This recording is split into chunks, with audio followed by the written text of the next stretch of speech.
What in the world, Bo? What's going on with you, man? It's your boy Big Low Country. For everybody out there that don't know me, my name is Big Low Country. I'm just old country boy, former football coach that love to sit around and talk about sports. You, yes, you, the person sitting in that chair, sofa, bed, couch, recliner, bar stool, leaning up against your truck, or any other ways that you like to be ergonomically inclined while you're watching the show. Yes, you, that person. We definitely appreciate you for coming on and chopping it up with us. If you're watching the show after we gone live already, make sure you put a what in the world Bo in the comments. Also, make sure that you share the channel with your friends and family. If you do that for me, I promise you, I'll dance at your wedding one day. Bo, what in the world? What's going on? First of all, I hadn't seen y'all in so long. It feels like forever. Man, we're twins. Duh, duh. Where have you been? Nobody knows me like you do. I don't know. I always feel inclined to sing that song whenever it's been a while since we since we synced each other. So I hope everybody's doing good. I hope everybody survived the whole winter storm. I sent messages and called everybody that I could to make sure that they were good because me and Coach Ronan, we look we yeah, me and Coach Ronald, we love on folks. We want to make sure all of our people are doing good. We try to make sure everybody's safe, everybody's well prepared. If you got a fireplace and you can't cut the wood, I'll come through and cut the wood for you. Just let me know. Just let me know. I'll come through there. That look in cases like this is when you need a good 300 plus. I ain't gonna say what 300, but this is the situations where you need a 300-pound plus country boy. To help you in situations like this, you need help cut firewood or get things ready. Toting in the kerosene. Make sure everything's good to go. Making sure that you're prepped, ready to go. This is what I'm for. This is my time to shine. But fortunately, we didn't have to get there. Or if you need a truck, if you need a good truck to help pull you out of a ditch somewhere, you know who to call. Shouts out to my homeboy Tyler Russell. Shouts out to Tyler and Christine. Hope y'all doing good. Richard, Mom, everybody else. Hope everybody's doing good and safe. Warm and well fed. Hope you're doing good tonight, family. Georgia, Texas boy in here. He says, "What in the world, Bo? Big Low and Falcons family. The new era is here. LFG, rise up and stoop." Wait. He done added something to the phrase. What Antoine Ward times here? What's going on, Bo? Tyler Russell says, "Hey, now hey man, let's stop playing games. It's time to win." That's what we're gonna be talking about tonight. TJ Martin's in here. What in the world, Bo? Gerald's in here. What's going on, fam? For my ATL movies. Look at here. I make sure y'all check out for my ATL movies out now. They just dropped the His and Hers joint. I don't know if y'all watched it on Netflix. Me and Coach Ronnie just got finished watching it last night. The His and Hers go crazy. Southside Rick is in here. What's going on, fam? Hope you're doing good. JC, Reggie Young, what's going on, Reggie? Reg, hope you're doing good. The bad guys in here. What in the world, Bo? Larry's in here. He says, "Low, you see all the Michael Penix Jr.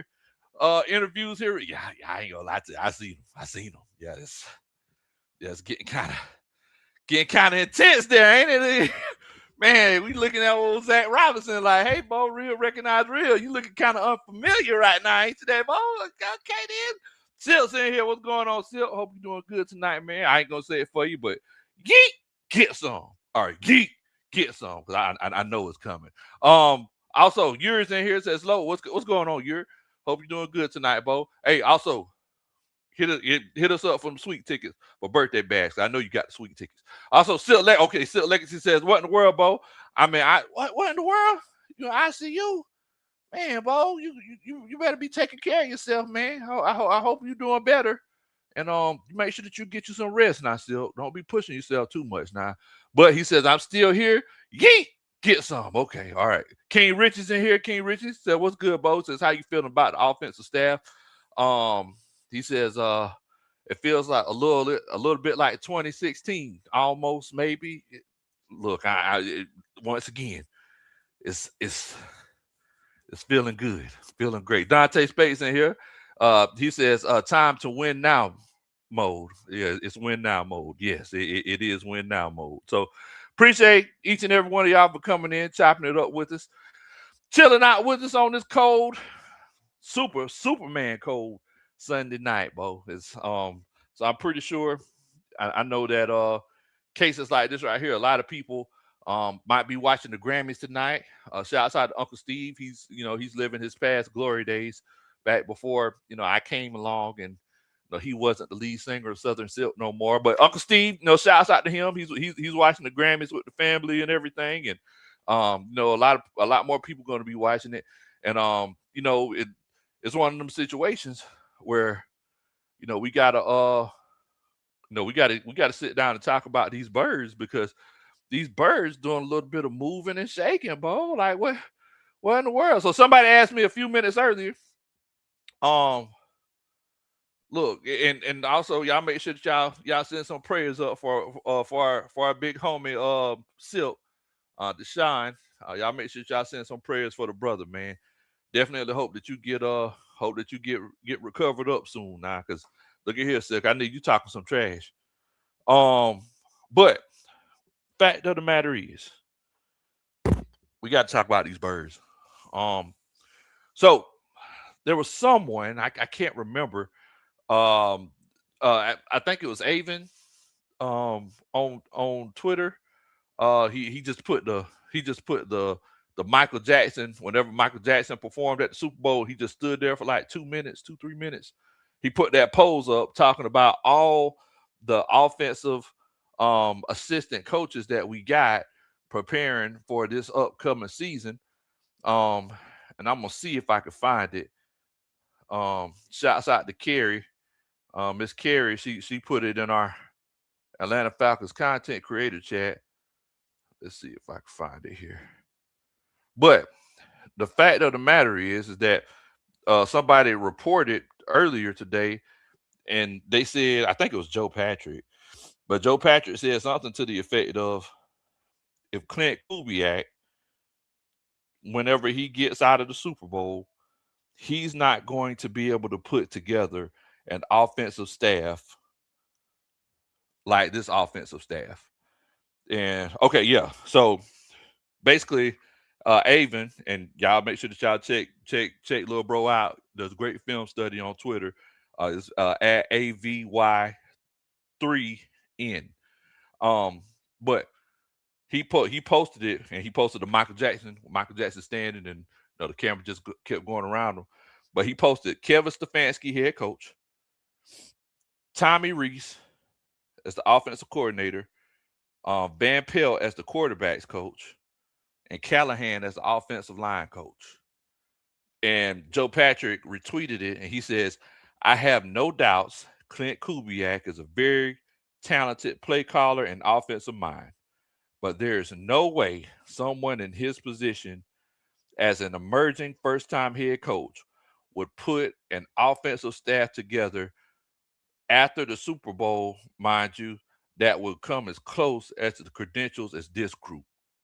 Now, hearing that gives me a lot of hope. That gives me a lot of optimism.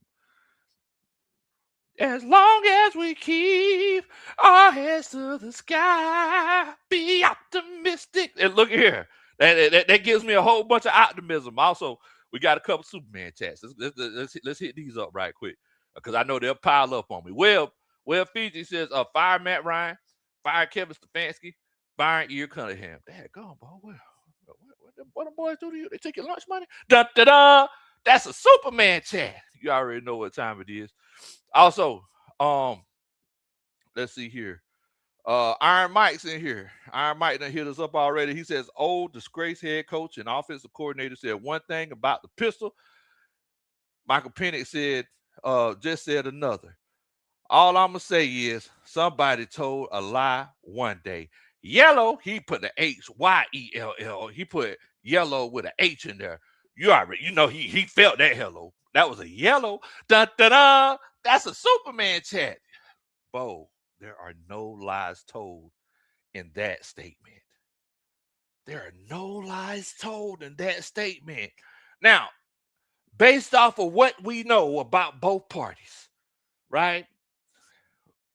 You know, and I'm you know, if any of y'all know Coach Roney, she doesn't like when shows are spoiled, right? So I'm not going to spoil the show, but essentially, the whole his and hers concept is his lies against her lies, right? And that's the same thing that we're seeing in this situation here. Is Michael Penix Jr. lying, or is Raheem Morris and Zach Robinson lying? Based off of what we know about both parties, you know, I'm gonna let y'all. Who do y'all think is lying? Do you feel like Raheem Morris and Zach Robinson lying? If you do, put a 1 in the chat. If you feel like Michael Penix is lying, put a 2 in the chat. But I just want to know, and if your next question is, well, Coach, what are you saying they're lying about? If you're saying that if Michael Penix Jr. is lying, saying that he's not comfortable running the pistol and wasn't healthy enough to run the pistol last year, if you feel like that's the case and Michael Penix Jr. is lying about that, put a 2 in the chat. But if you feel like Zach Robinson and Raheem Morris said that they ran the pistol just to protect Michael Penix Jr., and there ain't no more to that, put a 1 in the chat. I just want to know what y'all thinking, because Bo, look at here. It's some crazy times, Bo. Speaking of crazy times, Blue Jacket says, man, crazy times. Snowed 2 times in a month in Georgia, 2 years in a row, all because man, daggone, that man went political on me. Good grief. Well, if he says, of course I'm kidding, of course I'm kidding. Oh, look, I already got you, Bo. Look, fact of the matter is, think about it. A lot of people are saying that, Will Fiji. A lot of people are saying that. So look, I don't know if you serious or not, because a lot of people are already saying get rid of Kevin Stefanski. I ain't gonna lie to you, and this is something that we're gonna get into, but this coaching staff that he's putting together, it's looking legit. It's looking legit. All right, so let's see what we got here. So we got the votes. King Supporter, he put a 1. What's going on, King Supporter? He said, "What's up?" I don't know if that's a regular "What's up" or the "What's up." I don't know. But Antoine Wartime, Dravis in here, J Kid, Mike Smith, Marcus Warrels. I think we got a unanimous. We got a Steph Curry, Ricky Reese, Gerald Reeves, Mitchell Robinson. They all say 1. They all feel like Zach Robinson and Raheem Morris were telling lies to us, which is probably the reason why they're not here no more. You know, probably the reason why Zach Robinson, I'm going to say this with a straight face, probably the reason why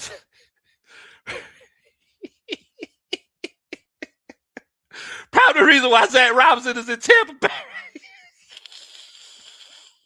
Is in Tampa Bay right now.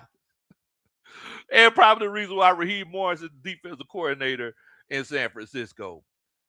Bro, whenever I'm right, aren't I right? How many times did y'all hear me say that Raheem Morris, if he doesn't keep the job here, he's gonna land on his feet.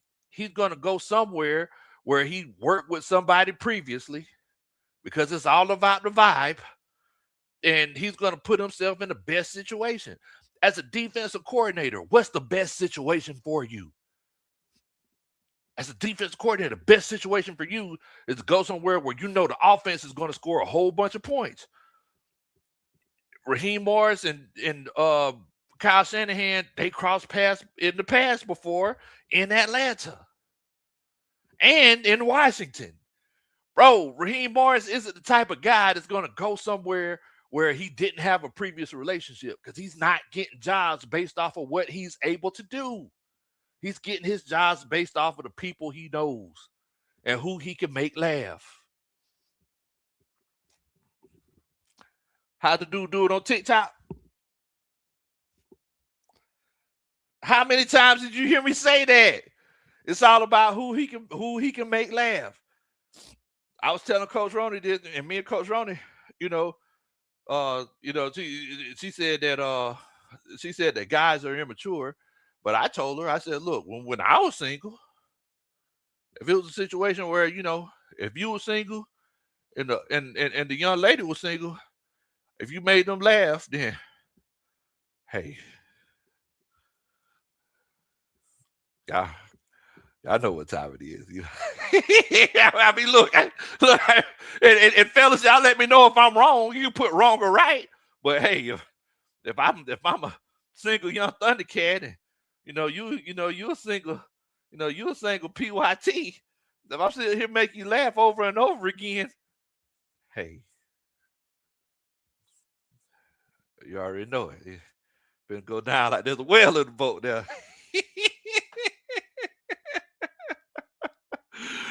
but and I could be. Coach Ron told me I was wrong. She said guys just can't be funny. I said no, we look we. If I'm sitting here making you laugh, you sitting here looking at me, smiling and everything. I already know what time it is. Johnny, Meach, they all put a one in here. Larry put 22 ones. Blue Jacket says pistol is a high school offense. American King says, "Hey, Bo." American King says, "Hey, Bo, I'm just hoping for the playoffs this year, and I'm not mad at it. I'm not mad at it." Then he follows up with a one. So I mean, it looks like we're all in unison. Shouts out to my King Richard. I got to hit you up, man. King Richard, he sent me a couple things he want me to help him out on. King, I've been so tied up. I don't know if you've seen. This is my first show in like 12 days. I've been helping my Dukes out and everything else, Bo. But I'm going to message you, King. Robert Bateman with the one. And everybody else. So it's looking based off of this coaching lineup. It's looking like it's going to be one of them situations where, look, let's just all right. Let's just slow down. All right, let's just slow down. Okay, so Callahan. So Brian Callahan, um, some people say he's the best. Um, some people say he's the best offensive line coach in the game. He's one of the few offensive line coaches that's been a head coach. That's something you don't see often. Mike Tice. Who else? There were a couple other ones that were legit offensive line coaches uh, that went on to be head coaches. But one thing that I do need, um, if you don't mind doing the country boy a favor, one thing that I need assistance and help with is you hitting that like button. If you can hit that like button for me, because look, we just getting everything cranked up. But if you can hit that like button for me, if you feel like it's a situation where Zach Robinson, Raheem Morris lied, and Mike Penix is telling the truth, put a one in the chat. I would definitely and greatly appreciate it. I'm sorry, not put a one in the chat. Hit that like button. My apologies. If you feel like they lied, hit that like button. If you ain't had a chance to express it yet, or if you expressed it and want to put some emphasis on it, make sure that you hit that like button for me. I would definitely and greatly appreciate it. But the fact that you have an Atlanta Falcons um uh really, really, really good offensive line coach. Shouts out to my homeboy Atlanta. Matter of fact, I'm gonna make sure I get that link sent to you in a few minutes. Atlanta Falcon pandemic. He says, "What in the world, Bo? Raheem and Zach wasn't the only ones lying. Gotta say it. Terry Fontenot wasn't innocent. Hello, or like my homeboy put up earlier, yellow. I'm going to send that link to you in a few minutes. Here at Atlanta Falcons pandemic. But yeah. So Mike Tice was one of the few offensive line coaches, and if I'm not mistaken, I think there were two or three since he left. But most of the time, you get guys who are offensive coordinators. And if they were offensive coordinators, a lot of times they were quarterback coaches, right? Defensive coordinators, most of the times it's the guys that were the most organized. So it was either DB coaches or linebackers coaches. The fact of the matter is that you get Brian Callahan, the guy who was previously a head coach. Guys, I don't know if y'all understand the legend of Brian Callahan. Brian Callahan made Big Bertha. If you don't know what Big Bertha is, you need to Google it. or look it up on YouTube. But Big Bertha is this 340-pound blocking dummy. And basically, the only way for the sled to move is that you got to hit it perfectly at the right angle with the perfect hand placement and drive your feet at the same time. If you don't, all that weight just going to drop back down on you. You're going to end up wearing yourself out more than actually getting the good reps in. That's the type of offensive coordinator that you're getting. Now, you might say, hey, look, it might be one of them situations where this could possibly be, and this is where Matt Ryan is coming into play. This coaching staff could possibly put us on the next level. So, my homeboy Robert, he says, you calling it, Big Low. It is what it is. Ra had the gift of gab, and Blank already trusted him. So he got the shot at the title. But everybody in Atlanta figured it out quick. It's all talking over. Yes, you're definitely right. You're definitely right. But yeah, it's one of them situations where what's going on? Joy said, Coach, you on vacation? Man, I wish I was on vacation, Joy. I wish I was. Say you looking all beachy. I wish I was. Look, it's so cold outside. I walk around the house. I like, look, I want something. I at least want to feel warm. Dad, come. Knee deep in the water somewhere. That's where I'm at. But fact of the matter is that this is whenever it gets beneficial for Matt Ryan to come in as the president of football. Think about this, guys. Matt Ryan literally put Michael Penix Jr. in the same situation he was put in. In the same situation he was put in. Think about it.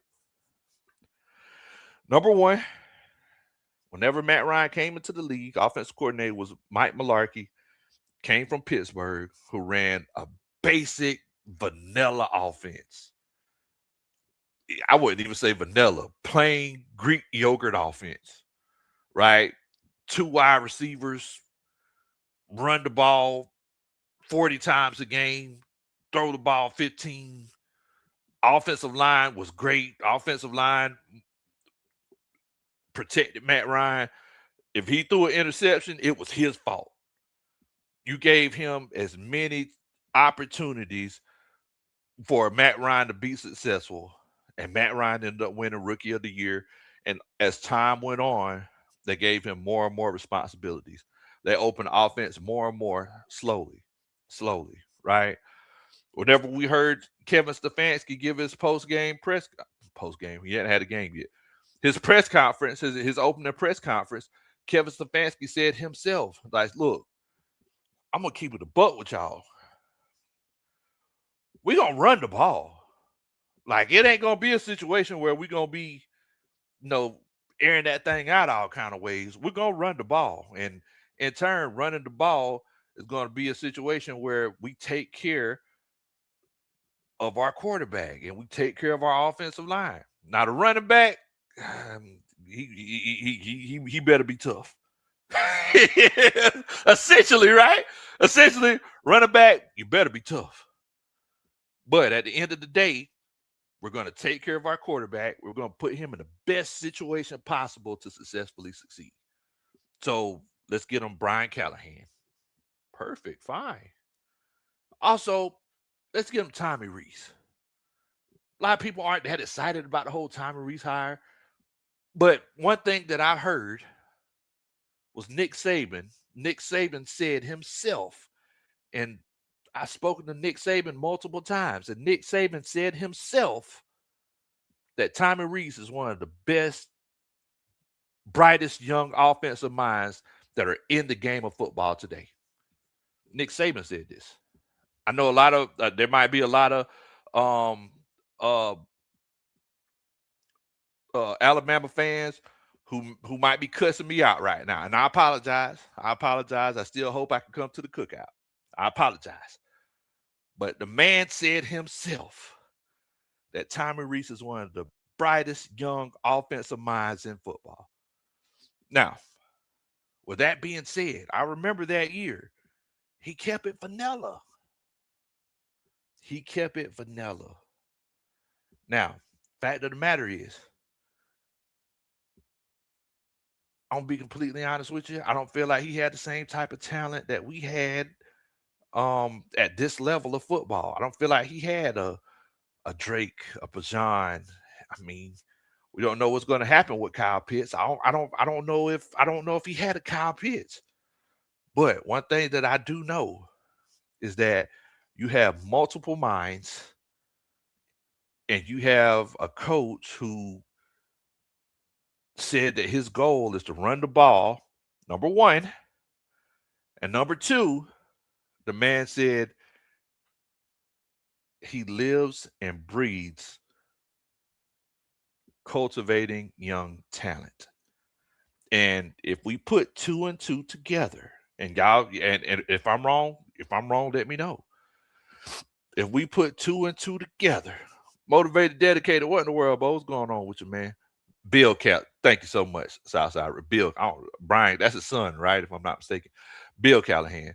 But if we put two and two together, it might be one of those situations where he's thinking, hey, let's run the ball. The same thing we were saying last year with Michael Penix. Why don't we get under center, run the ball, and use play action to open up the pass with the run? I'm going to say that one more time for the people in the back. I'm thinking that he's trying to develop the players by running the ball, just like we did in 2008 on up to 2010. And we really started airing it out in 2011 whenever Julio got here, halfway through the season. I think we're going to run the ball, protect our young quarterback, make sure that we take care of his psyche, take care of his confidence, because that's not something that we did with the last coaching staff. The man had to literally come out and say he was a child of God, and he talks to his fiance and his pee-wee coaches and everybody else before Raheem Morris and Zach Robinson would even talk to him on the sideline. They're doing things now to make sure that they take care of the young man come September, October, November, December. When does Kevin Stefanski say that? Like the last week in January, 9 months down the road, he's already setting the standard. Big Low says, Big Low, what it do? He says, what's up with you and Coach Ronnie? This is Big John Higgins. Man, what's going on, Bo? Look, man, we just chilling. We over here just trying to stay warm, Bo. I hope you're doing good that way. Shouts out to my homeboy Kenny up north. Kenny, y'all staying warm up there, man? Had a chance to meet Kenny at one of the games last year, man. Met him and his beautiful family. Kenny, hope you're doing good, Bo. He says, what's up, Big Low? What's going on, Coach? Sorry, late for the coaches been now, Bo. You right on time. You right on time. Also, Auntie Joy says 158 people and 50 something likes. Y'all make sure y'all hit that like button, please, and if y'all could. Y'all know we try to get to 100 likes before it's all said and done. So if y'all can hit that like button for me, I promise you I'll dance at your way. Just let me know where it's at. Just let me look. There's people in here whose weddings we danced at. Yeah, just let me know where it's at, and I'll be there. I'll be there like Michael Jackson in the 70s.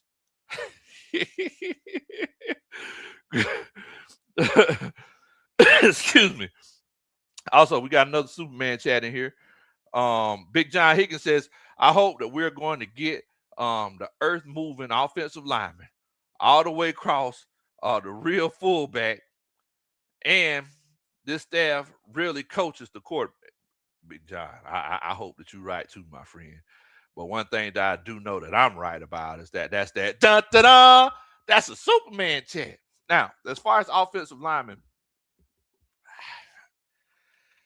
I can really see the only guy that we may move on from would be the center. And in full transparency, the only guy I can see us moving on from would be the center. But it being one of those situations where what made me really excited with Kevin Stefanski is that Kevin Stefanski legitimately said we're going to run zone run blocking and we're going to run gap.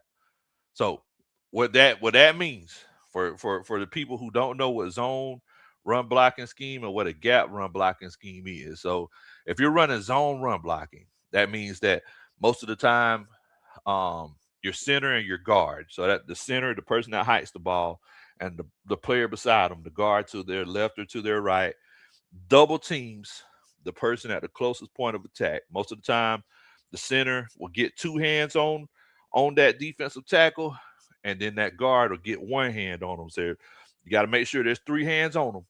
You try to push them back 5 yards, and after that, whoever's closest to that linebacker breaks off and get two hands on them. That's a zone run blocking scheme because you're blocking in a zone format. Whoever's close, that's who we're picking up. If it's a safety or somebody that's coming down, we're picking them up, but it's a zone run blocking scheme. You can run outside zone, you can run inside zone, right? Now, a gap run blocking scheme, some people may refer to it as power, depending on the type of gap that you're running. But traditionally, like what we've seen in high school, a lot of players here in high school saw, that's whenever that guard come flying around that corner. You'll hear those defensive coaches saying, look, wherever that guard going, that's where the ball's going. So whenever they hike the ball, the guard don't touch nobody. He'll take 2 steps back, and he'll, what they call, strike a match. He'll get as close as he can to that center, that he'll run on the other side of the line of scrimmage, and he'll blow up the first thing that's in that gap, in that hole. He's going to knock it out. And his main job, is to make sure that his butt is turned to that running back. So whenever you clear him out, make sure your butt is turned to that running back. That way, whoever you're blocking, they can't get to him, right? So that's that gap zone run. That gap run blocking scheme.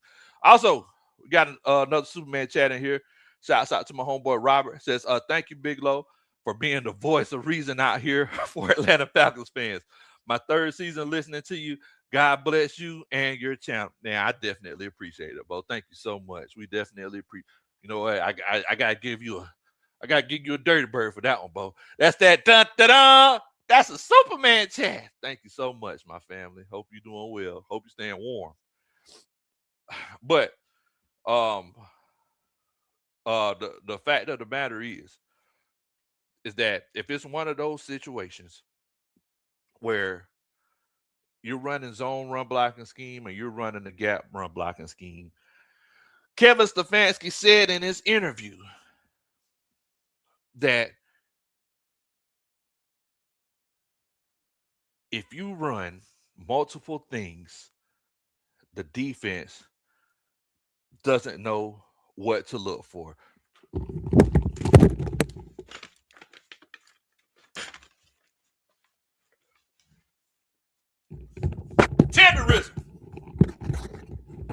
Tenderism. That man said, if you run multiple things, the defense doesn't know what to look for. Is it just me, or is this man an actual coach? The man didn't say find a way one time, but the man said, if you run multiple things, the defense doesn't know what to look for. So if we line up under center, think about it now. Think about this. And I don't know if y'all realize this, but I think he was taking a shot at your boy. But this man said, "Oh, Big Game James, y'all are in trouble. Y'all are in trouble." He just asked, "Bro, we just got Zach Robinson. Are we in trouble? Boy, y'all going to the principal office right now? Y'all in trouble."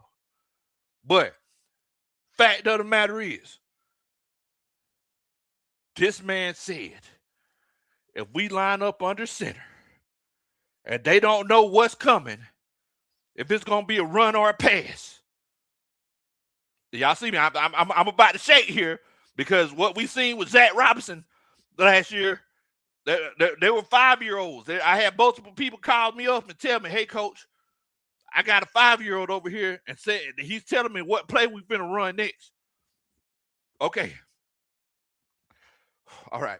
So This man said, if you run plays and you disguise the play so they don't know what you're going to run, it's easier to run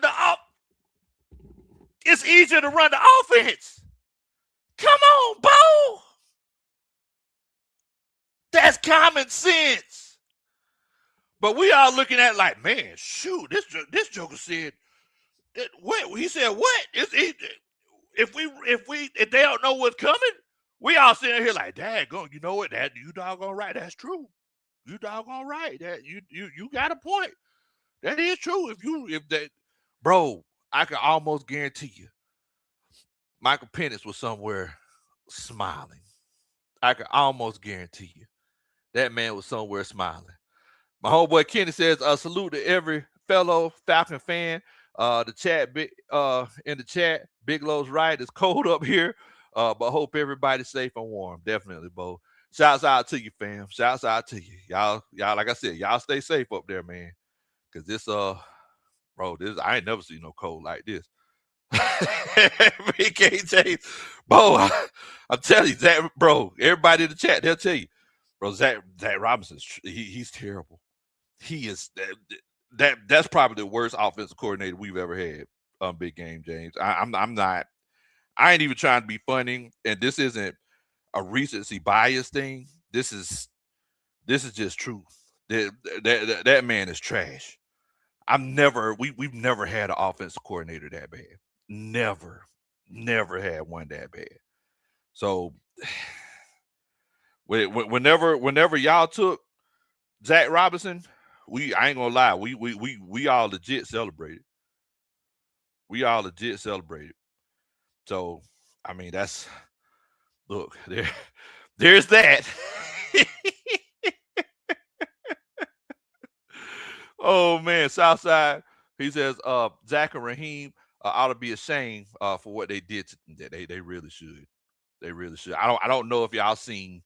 I don't know if y'all seen it, but it was one of those situations where, bro, it's like Zach Robinson and Raheem Morris took the passion out of this fan base.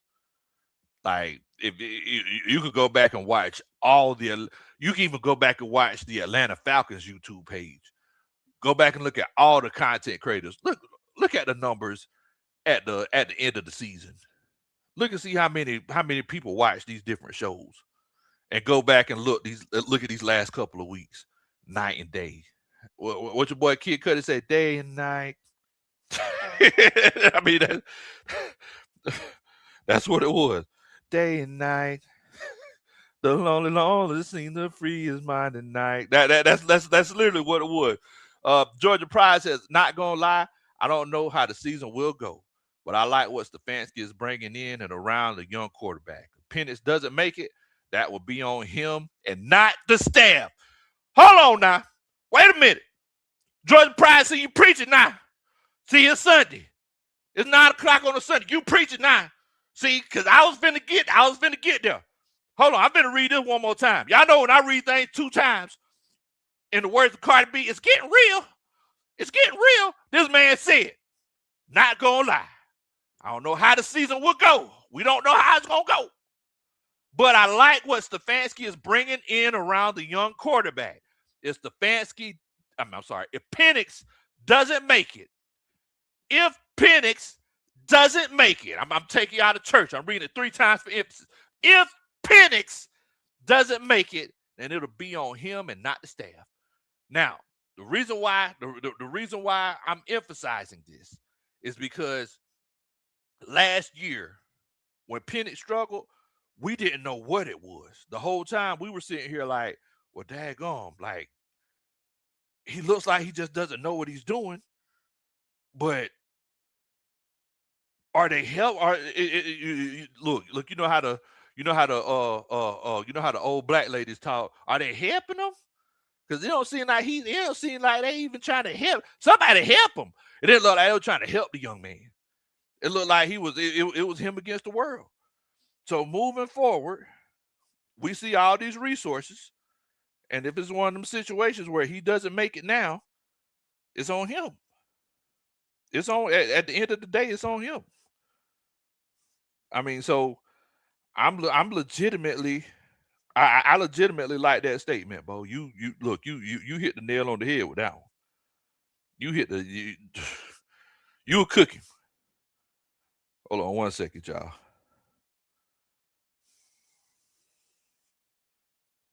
Okay, there he is. You were cooking with that one, Bo. That was hot as fish grease right there. Also, we got another Superman chat in here. Let's see. Iron Mike says, you see Kobe laughing at Raheem going to the 49. I ain't see that. Wait a minute. Kobe was laughing at Raheem. I thought everybody loved Raheem. I thought in the Uncle Steve voice, I love Raheem. Wait a minute. What's going on? Da-da-da. That's a Superman chat. That man said, well, you see everybody. You see Kobe. I ain't see Kobe laughing at Raheem. That's rough. That's rough. Lisa Shepard said, look here, though. Let's keep it a buck. We gotta keep it a buck now. We kind of gotta blame your boy Arthur Blank for hiring Raheem Morris, and she has a point. Just like we talked about tomorrow. just like we talked about tomorrow. I'm sorry, I was reading Will Fee's comment. Will Fee said, I ain't gonna lie, I'm calling in tomorrow. Dad, go. What in the world, Bo? Zulu's in here. What's going on, Bo? Hope you're doing good tonight. Also, including the folks being in here, I got my homeboy. What's going on, Bo? We got Cowboy up in the house. What in the world, man? Oh, Wahoo. What's going on? What's going on, Big Low? We trying to make it, Bo. We trying. I'm disappointed, though. I'm disappointed, though. What in the world? I really am. I'm real disappointed. You know, I was trying to think what I was going to do this weekend, right? And I got called out Friday. I think it was Friday. No, Thursday. I got called out, right? And so I said, okay, I'm gonna go ahead and get ready. I got all my stuff out. Had to shine everything up because I hadn't used it in a while. Yeah. And then I got called out the other day, Saturday. What in the world? You know what I'm talking about, man? I got on that golf course and I didn't see nobody show up. Look, I'm talking. I thought I was gonna be taught a lesson. Nobody shows up. I mean, I don't got called out twice, and Jack said he ran from me. I'm like, wait a minute. Oh, Jack ran from me. He called you. Man, look here. I'm talking about. I'm sitting there waiting. I'm cold. I said, I know the condition is cold out here. I know it. You know, I got my little duck head on. You know, got my little sweater up under it. I said, okay. I'm gonna wait just a little bit longer. Yeah, I froze to death out there. That's no, go see. Look at here. Look, you can't Jack. I ain't played in a couple years. So he's a cowboy. He said, I saw you out there. Was you the kid? Dang, go. What?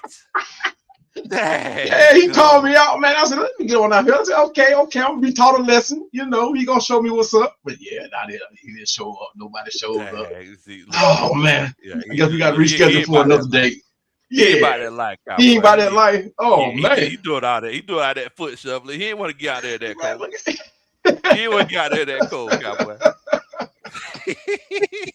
He got to show me something. Wheels in here. My buddy. What's going on, fellas? How y'all doing, gentlemen? Everybody good? Man, Bo, look, top of the world. I ain't gonna lie to you, man. It's like, so I had a chance to come on here since, you know, the press conference and since we done made all these hires, right? And and the longer I sit and I talked and everything, and I thought about it, I was like, you know what? I'm starting to feel pretty good about old Stefanski now.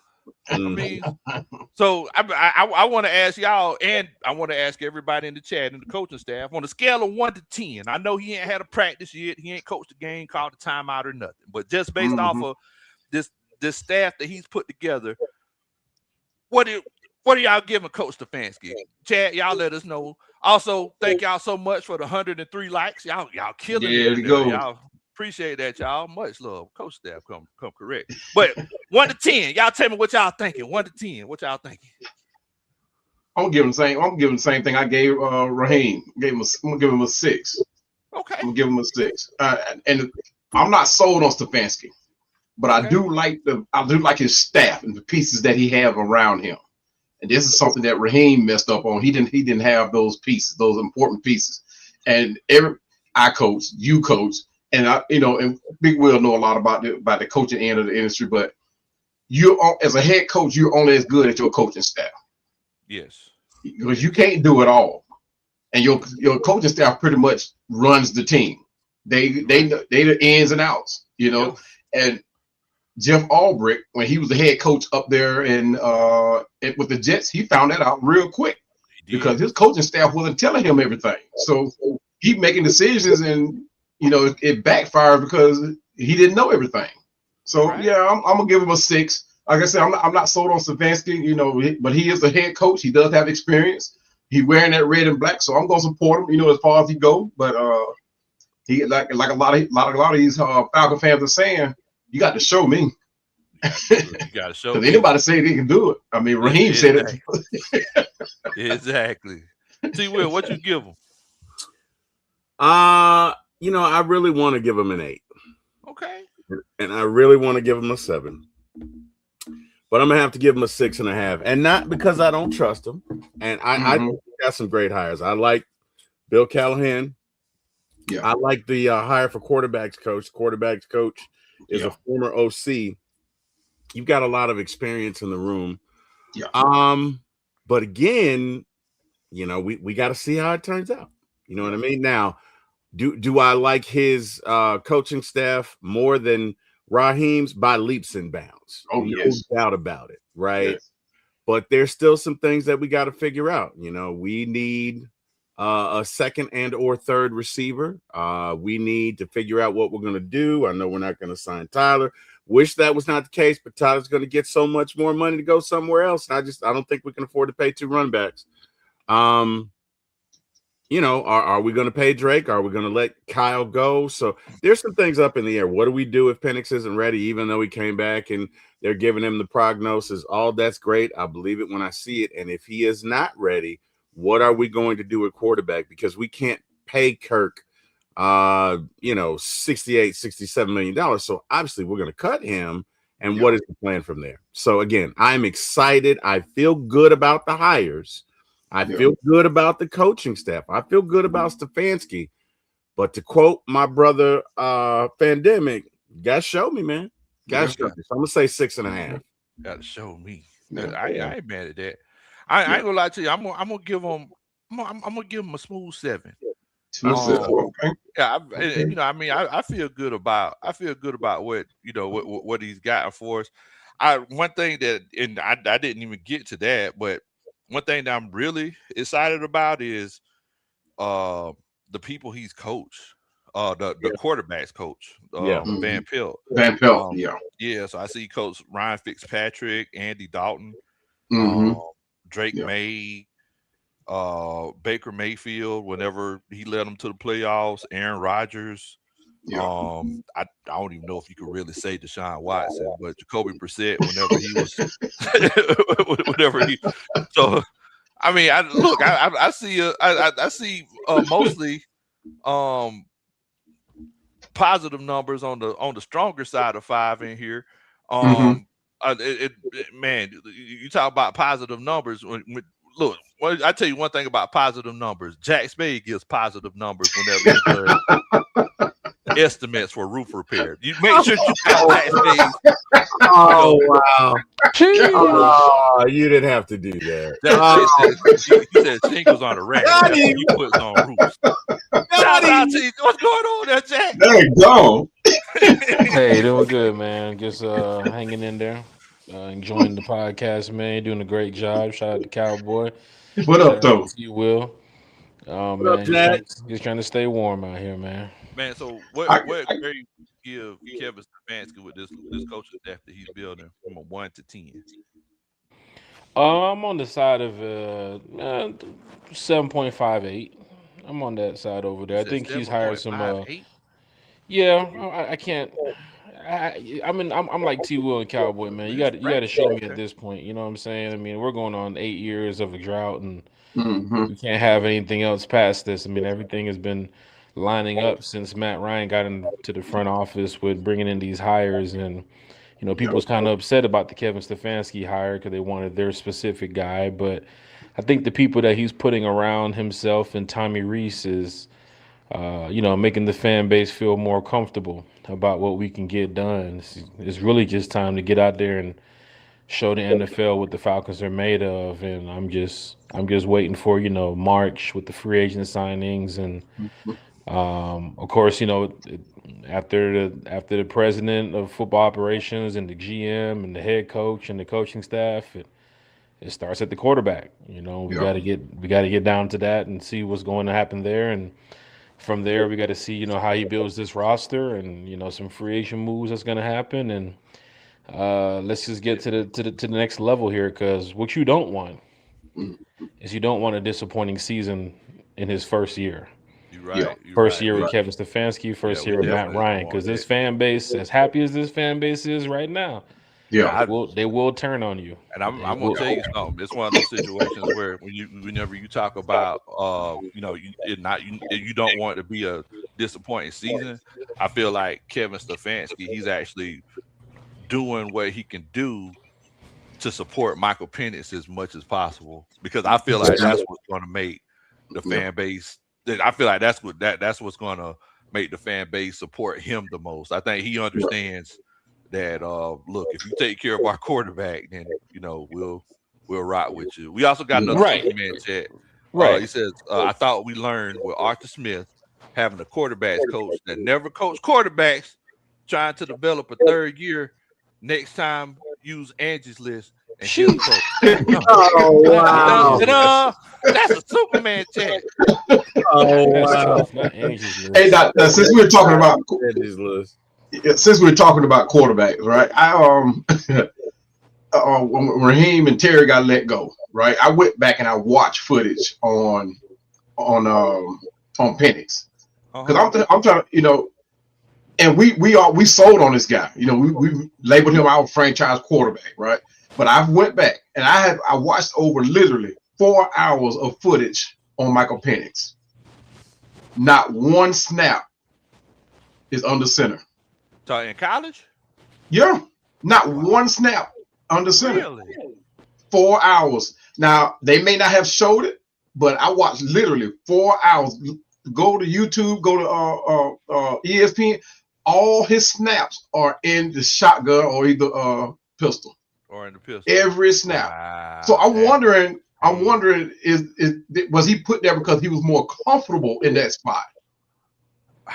So now I'm wondering, is he going to be our quarterback? And now that he's injured, and he's going to have to be, I'm not going to say forced to come up under center. Is this something that we got to develop him in?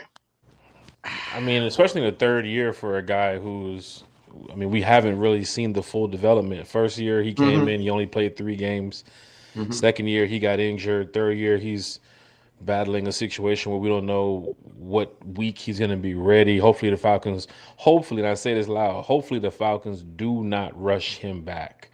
We need him at 100%, so that way everything that's put in place with Alex Van Pelt and the passing game coordinator and the QB's coach and everything works and helps develop Michael Penix. But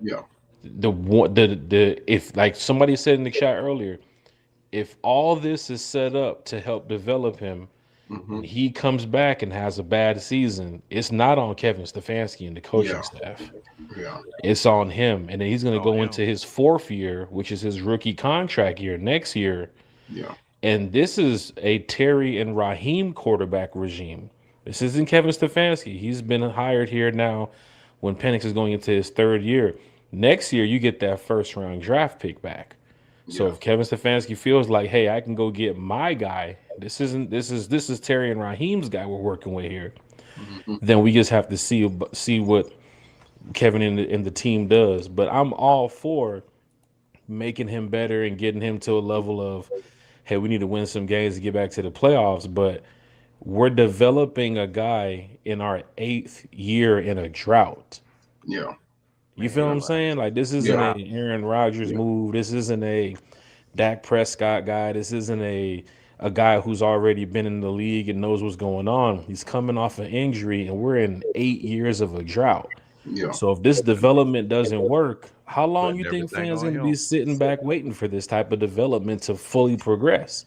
You can't get to year 10 and say, oh, he's ready. He's ready now. It's year 10. Yeah, well, we missed the playoff 10 years.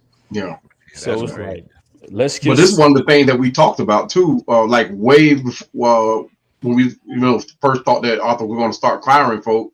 That if you clean house, right, and even in the past, you have not seen many teams clean house and actually come back and have like a real successful year. Let's talk about a playoff year. You've seen it's very few teams that was able to pull that off, and for us to be able to go pull it off, we can, but it was like Slay said, we have to be able to develop Penix in a way where it benefits this system, because this is a tight end ran system. It's gonna use tight ends, which I'm so happy about. I've been preaching that since last year. Because Charlie Warner will eat this season. He will if they keep him. He will eat. You know what I mean? Kyle Pitts, he may have to find his way back, because, like I said, this is one of those tight end systems where we saw like Charlie Warner when he was at San Francisco, where he excelled. I mean, he gonna give you 600, 700, 800 yards. He ain't no 1,000-yard receiver, but Charlie Warner can give you that, plus still be able to block. You know what I mean? So it's a different aspect when you're looking at a tight end ran system as opposed, because it's more like a West Coast system than the system that Raheem Zach Robinson tried to run. I ain't gonna say he ran it, but it's a different system. It's not looking for it's not looking for receivers to take the top off the defense. So this is one of those tight knit receivers, and that goes to what I read a comment that I can't believe I read it. It was I forgot whose podcast I was on, but it came across saying that Drake London was not that guy, and I had to scratch my head. I'm like, what do you? What? And I wanted to ask him, what are you expecting? What are you expecting? 1,000 yards and what more you want from him? I mean, is he Justin Jefferson? Not quite yet. Is he Jerry Rice? No, not yet. But he can't be that. You know what I mean? I don't know what these fans are expecting, man. I mean, they expected a fix it overnight type of situation, and we're just not that team to be able to do that. We can't do it. One, we don't have the money, so we got to wait till that money get in the bank. Right. And I saw, especially we talk about like developing and trying to work with somebody who needs some, additional work. I remember when Country was using the Dawn dish soap to wash my rims, and I told him, you can't do that. I said, you can't do that, man. They make Armor All, certain type of things that you can go to the store, you can go to AutoZone and get some stuff, man, to help with the rims. And just like the Falcons, if you can't develop him and you realize he's getting to the end of his contract and he's down to his 5th car, because Country messed up the first 3 cars and the 4th one he's still working on. Speaking of Angie's list, Jack has you a just discount gotta know code. It's time to move. Jack has a discount code on Angie's list. You take it one day at a time. 14% off on Valentine's Day. Oh wow! You take it one day at a time. You take it one day at a time. List special. I'm all for building this guy and getting him ready, but I know that this same fan base that is hyping everybody up, you go 3-5 and 3-6 and watch how fast they'll tear you down. So this is a win, or somebody's going to be on the hot seat, not hot seat, but like he's getting fired. Hot seat with the fan base. Like, this is a situation where this is 8 seasons in of a losing drought. Yeah, we can't go into we'll see how he looks and he'll be better in 2027 and 2028. Man, we trying to get to the playoffs now. We're trying to win the division now. Yeah. How many more years can we take of just we'll get it right next year? How many more years can we take of that? Like, we got to really be looking at this. People are getting older. Yeah, you know what I'm saying? Yeah, exactly. PSLs are due. Season tickets are due. Fans are traveling, spending hundreds and thousands of dollars. Yeah, fans are waking up every morning, putting on their jersey and turn on the TV to just say, he getting better. Remember Matt Ryan's declining years? Yeah. Remember when fans used to say, the wide receiver needs to run back to the ball? Nah, bro. Matt Ryan's arms is declining, bro. That ball didn't get there. It wasn't that 25-yard pass like it used to be. Catch up with everybody, man. Right. Yeah. It happens for all quarterbacks. This guy is young. I know we want to give him time, but we got to start winning. We got to win now.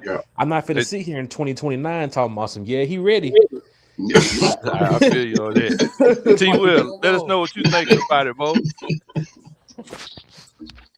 Well,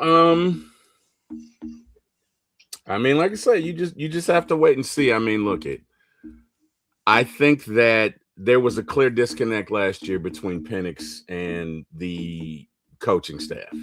And I'm going to go from Raheem Morris all the way down. I think there was a clear disconnect. I think when you go on whatever media outlet and you say, well, the only people I talk to are the good Lord and my fiance, that is a cry for help, sir. Whether you realize that is a cry. Somebody help me, please. Somebody pray for me. Somebody help. Somebody do something, right?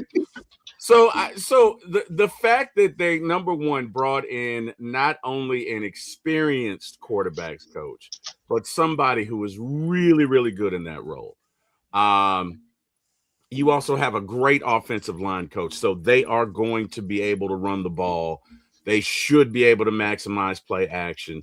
And if Penix is healthy, I really feel like the sky is the limit because it seems like the focus is on him.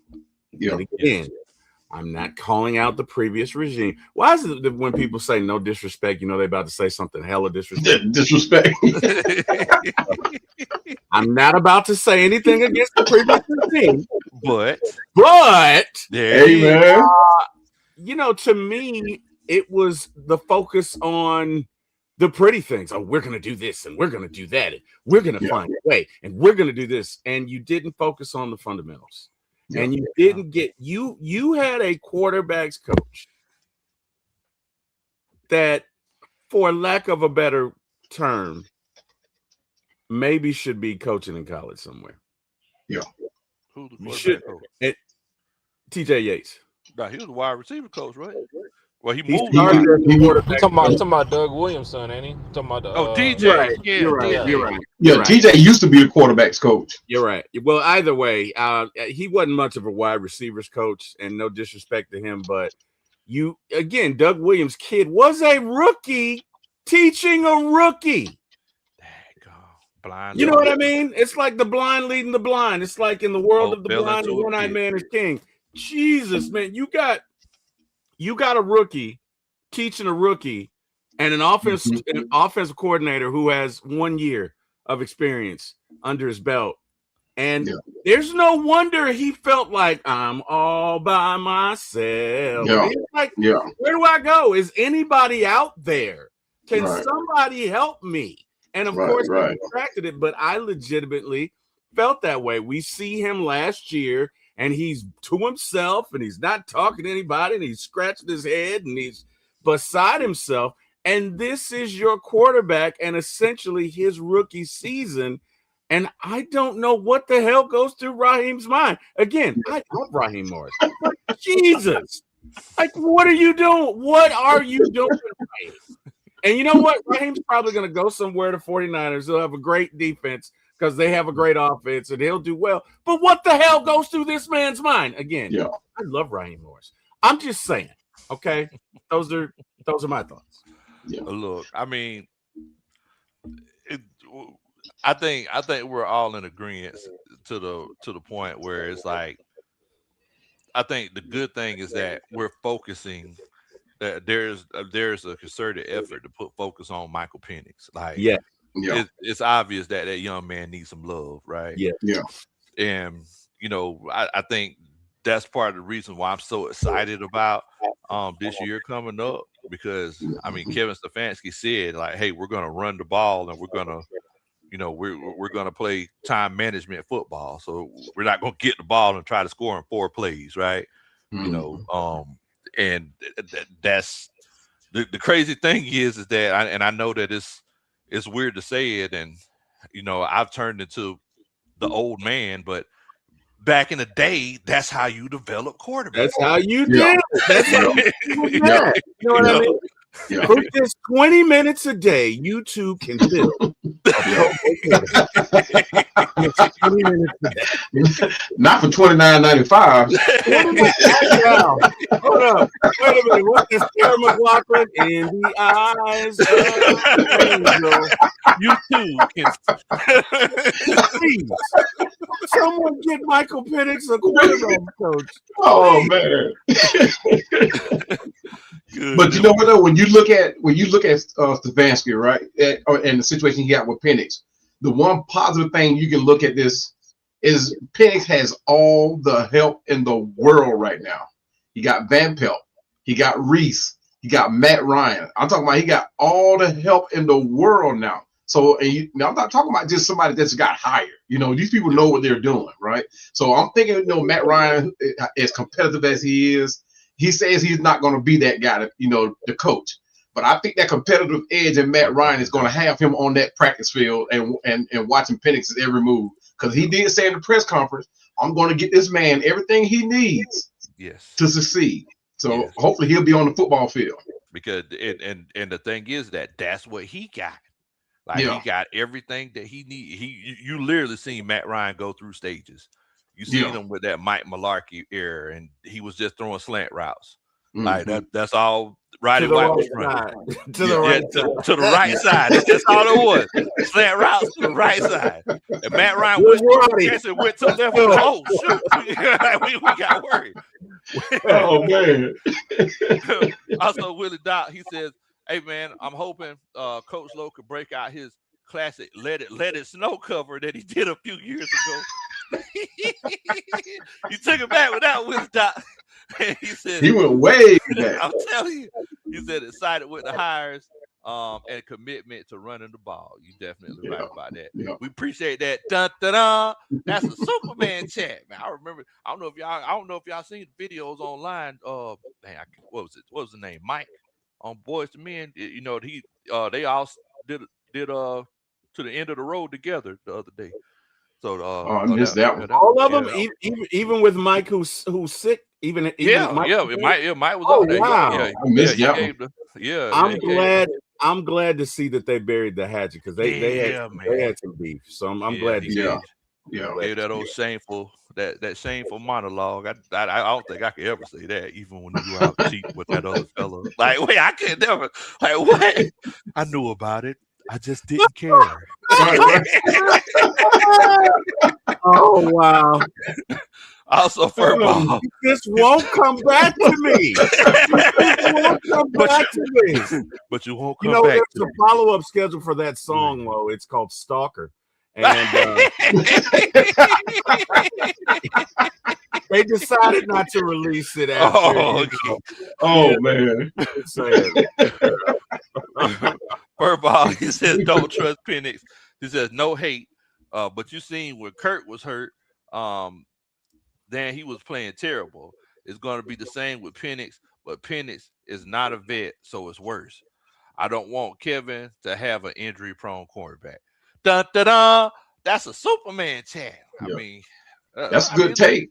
That's a great take. That's a good take. But here's the thing, too, though. You want to look at, even though the difference between those two, their ages. Kirk wasn't going to heal as well as he used to in the past. But Penix is, even though he's had 4 injuries. That he's young. He's young. So hopefully he'll be able to rebound. The thing is he going to be able to come from up under center? I want to see that. That's what I want to be able to see. That might not be a hard thing for him to develop in, but I want to see that. I haven't seen it. Yeah, exactly. I'll be right back, fellas. Yep. But yeah, man. I mean, look. I told you when I watched that footage on Penix. I don't know if you was on here when I said that, Will. But when I watched all that footage on Penix, I was looking for plays for where he came from up under center. I actually went all the way back when he was playing over at Indiana. Right. And I did not see not one play. 4 hours of footage that I watched, didn't see not one play where Penix came from up under center. I actually would like to see that develop. And I wonder now, like, how much work is that going to take for him to develop play? Because I've coached, but I never coached a quarterback, right? We had other people to do that. But like I said, is that something that's going to be like real hard for him to like implement into his game? Because like the way he was looking at Indiana and Washington, he was comfortable. And I'm wondering that's why did we keep him there in the pistol and the is that why we kept him there so many times this year in that? Because we didn't see a whole lot of up on the center. We saw 1 or 2 plays.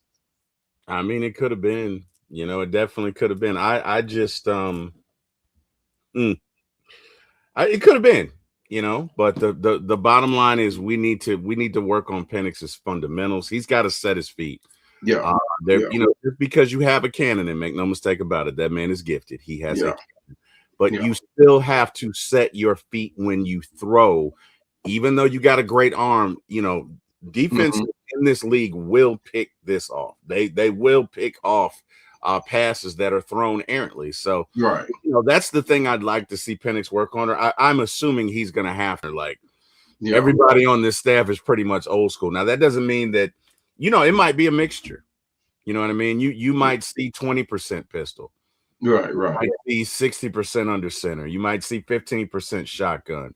Yeah. But I would like for there to be a mixture. And like Lo said, it's great if you can run multiple running schemes, because then the defense doesn't know what you're doing. That part. Yep. Isn't that amazing? That is it. Imagine that. Like, wow. And that's basically what the West Coast offense is, to be able to run both out of pistol or shotgun, or you got to play all three under center. The plus part of that is the tight end sets being used more so often in the West Coast. You have to use West Coast and you have to use tight ends in the West Coast. Otherwise, it's no good. So that's one thing that I'm actually really looking forward to. As opposed to the run game that we already know we got. And one thing we know, like you just said a second ago, we know Penix has that arm, right? But it was like Denzel said in that movie, you can throw it a mile, but you can't throw it 5 feet. That's what we got to get Penix to show. Go ahead. No, you good, Cowboy. Perfection. Yeah, but I'm saying that's the one thing that because a lot of people saying Drake London is not the guy to take the top off of defense. We don't need that. But if you look at some of the top passing quarterbacks in the league, the top receivers rather, they didn't take the top off the defense. The top receivers ran great routes. They got the separation. When they were throwing that 50-50 ball, they went and got it. Those were the top receivers. Now you had the exceptions like Randy Moss, who can definitely take the top off of defense. But most of these top receivers in the league did not take the top off the defense. Most of them just ran absolutely phenomenal routes, and that's what we need. Exactly. Respectfully, I'm sorry, Jack. Go ahead, brother. No, you're good, brother. Respectfully, I've never said this about Matt Ryan because I never had to say it. So maybe Matt Ryan spoiled us a little bit. But there is a level of concern from some fans when you have a guy who in 8 years of football has missed 5 years of football due to injury. Yeah. If he comes back, respectfully, hoping that it doesn't happen, because we never wish injury on any Falcon player. We want everybody to finish the game healthy, get off the practice field healthy. Hell, wake up in the morning and get to the car healthy. It don't matter what it is. Right. But if something happens this year where he takes a shot and he's out for the season, we have to look for the future again. So we're right back in the same situation where fans are up in arms, throwing their hands in the air and saying, oh, this is this person's fault. No, it's that guard's fault. No, it's the center's fault for not blocking. Yeah. It was already injury prone to begin with. So it's not like we didn't know these type of things. But if he comes back week 1, let's just say he's ready week 1, but he's not out there for training camp, running through the motions, going through the adjustments, going through the schemes. That means when the season starts against the Panthers or the Ravens or the Browns, that means he is thrown into that within a 2-week notice. So everything is going to be rushed towards him. I understand he's looking in the playbook. Looking at the playbook and being on the field with the players is two different things. It's two different things. Yeah. You can look at the playbook all you want. I look at the plays that's the play. Okay, that's the play. Okay, cool. But when you sit back in the stands doing your rehab and you're watching the other quarterback run it, when you get into the game, you got to run those concepts multiple times to make sure you're ready to go. And if you're coming back, and like he told Zach Klein, I'm doing everything in my power to be ready for week 1. He didn't say he will be ready for week 1. Yeah, you heard how he walked that back, right? He quickly walked that back. He walked that one back right there. It looked like he was in the doctor's office when he was saying that shit. Yeah. So I'm sure the Getting a doctor second, look over. getting a second opinion. The Yeah. doctor look over like, hey, now hold on now. Yeah, you live? Like, You live right now? hey, chill out. I know you So feeling good. don't put that on me. But I wonder if Stefanski actually taking that same stance you taking, Jack. If Stefanski is looking like, hey, I got an injury-prone quarterback, I'm gonna go ahead and address this right now. Go ahead and find somebody. Go ahead and put in this spot just in case. That backup spot just in case. And So that's what T. Will mentioned to me the other day. When you're backup quarterback, you're not just getting Johnny Joe from this school or some random quarterback just to say, hey, week three, Penix will be back. We just need you for 2 games. Man, you don't want to be 0-2, 0-3. You need to get a quarterback that can help you at least win games just in case if there is a situation. And this is not a just in case on the lower side of 50%. This is a just in case on the other half of 50%, because I go back to what I said when I first started. This man has been injured 5 years out of 8 years playing. Yeah. So we hope and pray that he's going to be good. We hope and pray that he's going to be ready. But if we're saying this on a podcast, you best believe them big heads in the front office are saying the same. Flowery branch. Hello. Best believe we ain't saying nothing that they ain't talking about. They make more than us doing this type of stuff. Yeah. Hello. Yeah, I want to apologize for what's about to follow. Okay, let me give you a little background. So, Carrie was probably at home just enjoying herself. Right? And gentleman Jack here just had to bring up Penix's injury prone. The entire conversation. It's been 30 minutes. You know I just came back in the chat. You know I just came back in the chat. Everybody was talking about it. I was gone.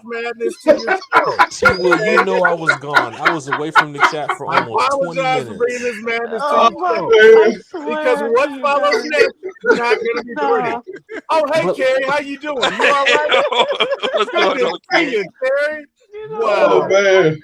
With Jack's face. You can see the comments. You can read the comments. I was away for 20 minutes and came back. I told you. I was, busy tending to something, checking on the grass that you didn't tend to. You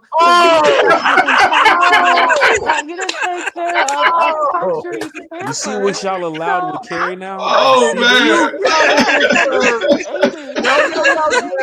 Y'all see what y'all allowed with Carrie with the roasting now? Now she's getting a part of it. Hey, honestly, she's supposed to be a nice, innocent. But you know what? You started all this.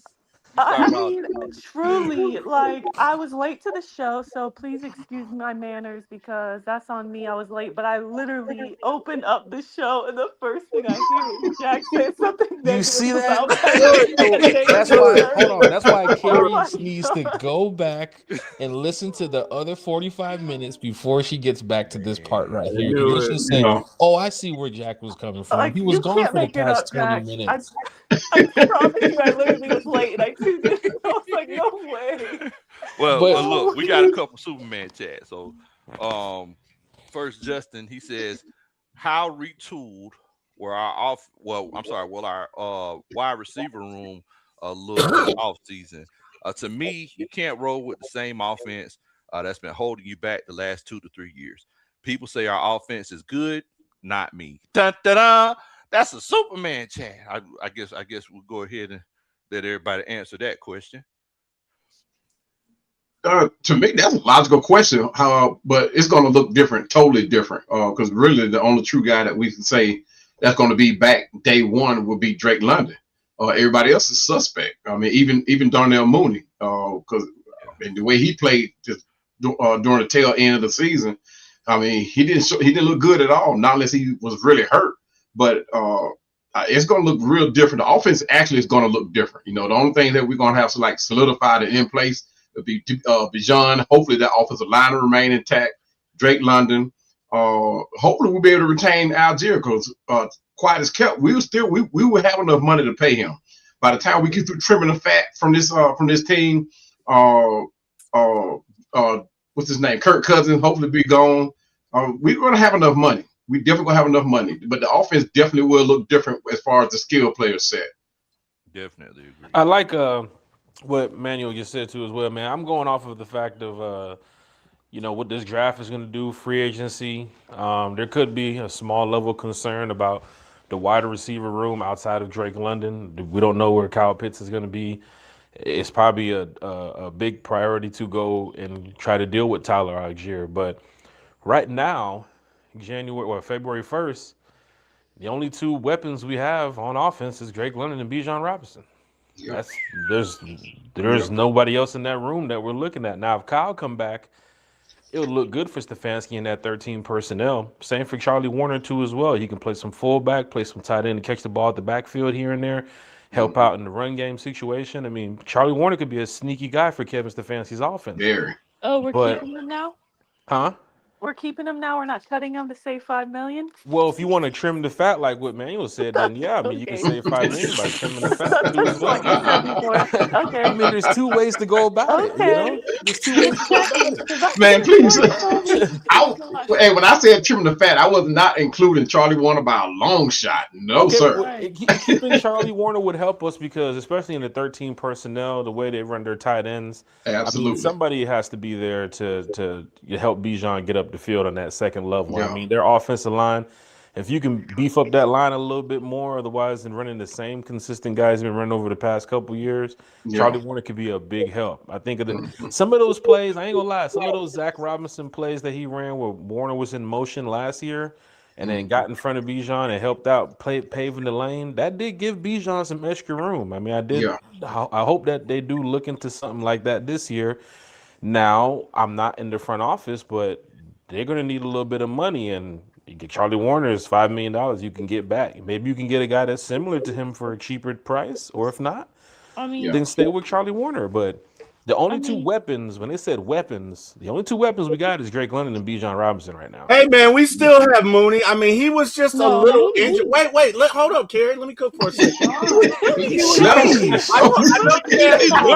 They get on here, boy. They just start butting in. I know you mad at Jack. I know you are. But, I mean, Mooney was just hurt a little bit. Oh, wait, no. Hurt a little bit equals broken collarbone with Raheem. I'm sorry, guys. Lord. I forgot. I thought he was just a little. No, you guys are absolutely right. I don't know what we're gonna do with Mooney, but he looked cooked last year. Now, again, he could have been injured because he did come back early. Because again, a broken collarbone is the same as just rub a little dirt on it to Raheem. They're the same. They are the same, literally. At the end of the day, if somebody lied on your injury status, and then they turned around and fired your position coach, and then ain't no telling what else they were doing behind the scenes. Would you really want to risk your body for that guy? Are you saying Raheem lies? I mean, I know he manipulates. I know he stretches the truth. I know he's not honest about anything. I know he can't tell the difference between a serious injury and one that's not. And I know he's definitely going to find a way. But are we saying right now that Raheem actually lies? Is that what you're telling me, Lo? Yes. Okay. I won't go that far. I'll say he wasn't forthcoming with the right information. I'm gonna say that's lie, cowboy. That's a lie. Now I know. Not with the smoker lips. I know. Kerry was. What were you getting ready to say, Kerry, about Mooney?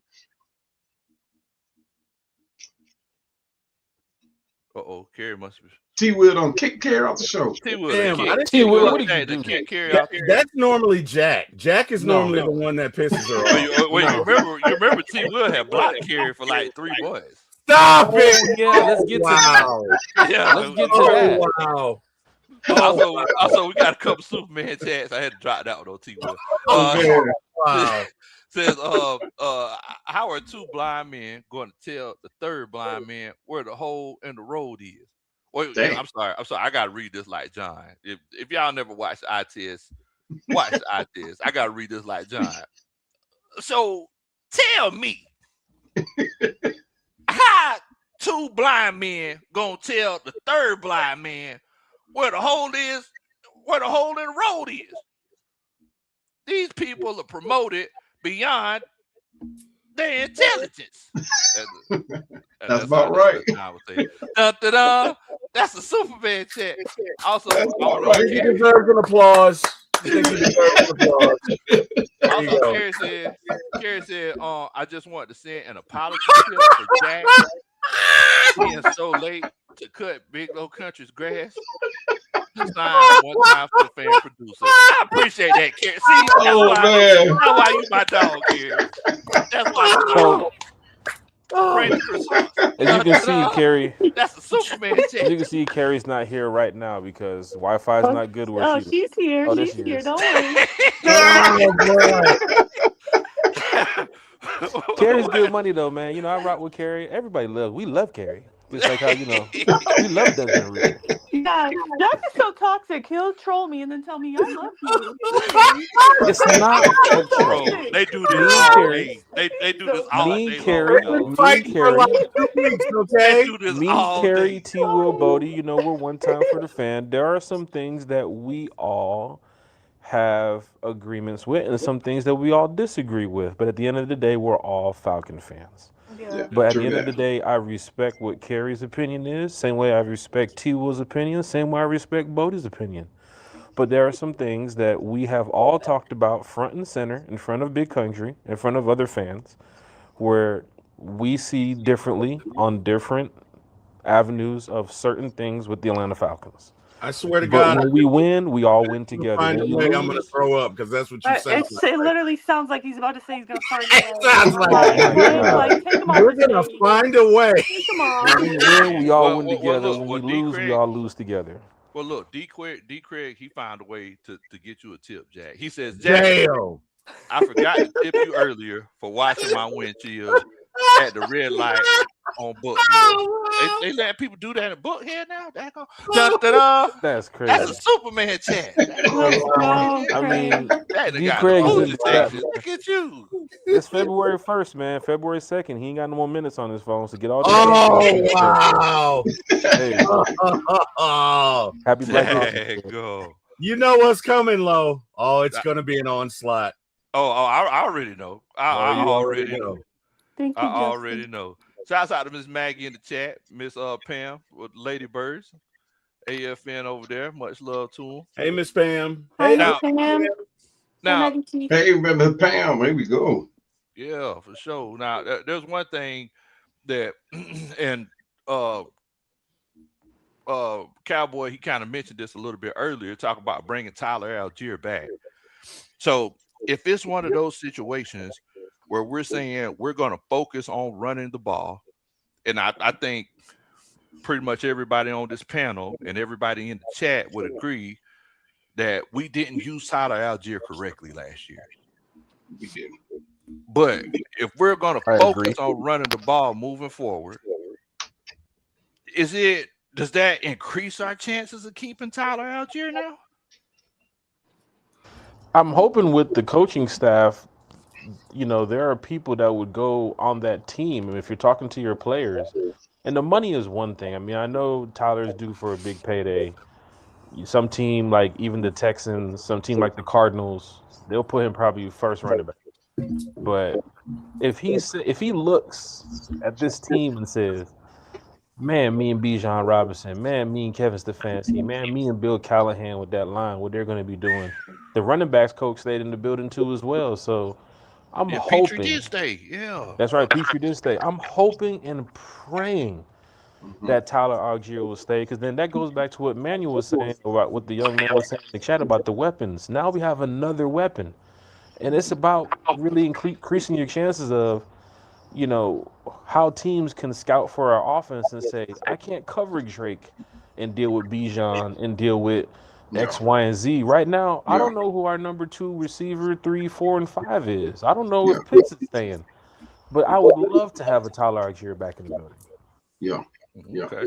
I Yeah. just Now don't see it. I saw two reports Uh-huh. coming into this week, right? One report said that we was by the time we got through cutting like somebody like Michael Hughes and Troy Anderson and JD Bertrand, and they named a couple of other players that we will have close to like $50 million, right? Then I Really? saw another report that said we can have upwards of 70 million if we're able What? to rid off, yeah, that we if we're able to rid ourselves of Kyle Pitts and not pay him that money and or get a trade on for a draft pick. And me, I'm comfortable moving on from Kyle Pitts because we have Warner, right? And me, I'm not the guy. I'm not going to look for 1,000 yards out of my tight end. If he can do it, great. But for a tight end, I'm looking for that guy who can sail the play, whether it's through a block, whether it's through going out the pass, right? But it's like I saw in the chat a while back, when Kyle Pitts is in the game and he's on the edge of that line, they know we're not running to that side, so they can pretty much cheat and play heavy right on the left side. So Kyle Pitts sells the play, but in the wrong way. So I'm comfortable moving on from him because we can get. I mean, for what he gives, we can get from another tight end somewhere else, That mainly is out of true. Charlie Warner. Can I Right. just say that completely in the minority, I guess here. I just don't see a world where we keep Tyler Algier at all. I agree Yeah, with her. yeah, the focus may be running the ball, so yeah, maybe slightly the odds may go up, but uh and my thing is like the thing that would make the odds go up more is the amount of free agent running backs. I mean, you have Etienne, who's a free agent. You have Brees Hall, Rico Dowdle, J.K. Dobbins, Pacheco. There's a Najee Harris. I mean, those are just to name a few. There's probably more, but there's a lot of free agent running backs. So for me, I can think of maybe 4 teams off the top of my head that need a starting running back. So there are a lot of potential players to fill those spots. So there is some competition there. So I think that kind of affects him leaving or not. But my thing is, for one, you absolutely do not pay 2 contracts to running backs. That I just think that's you Right. just absolutely do not do that. Yeah, And this is no disrespect to Tyler at all because I highly respect him, 1,000-yard rusher before we drafted Bijan, and you know, he was never fumbled the ball in his yeah, professional yeah, career. So we all know he's a great running back, but my thing is, he said it the very last game of the season. Hey, I would love to stay here, but he I did. thought I was going to be the RB1, and then you drafted Bijan, essentially, and lack of I don't have exact quote, but that's exactly what he was saying, Yeah, and to me, that tells you everything you need to know. He wants to be a starting back somewhere, and we just can't provide him with that opportunity because we have Bijan Robinson, an all-pro running back. So for me, I mean, you'd have to overpay him probably to keep him just to be the backup again. And I don't see that personally. Right. And one thing about it, especially with the two Super Bowl teams right now, like how much did they use their tight end? Every team is built differently. So Stefanski comes hmm in here and says, hey, I see value in Kyle Pitts in this offense. I see some way we can get him the ball. The passing game coordinator, like, look, we can use Pitts like a major weapon this year. Then that's a decision they'd have to make, and I see Seattle's team with their tight end, he catches the ball here and there.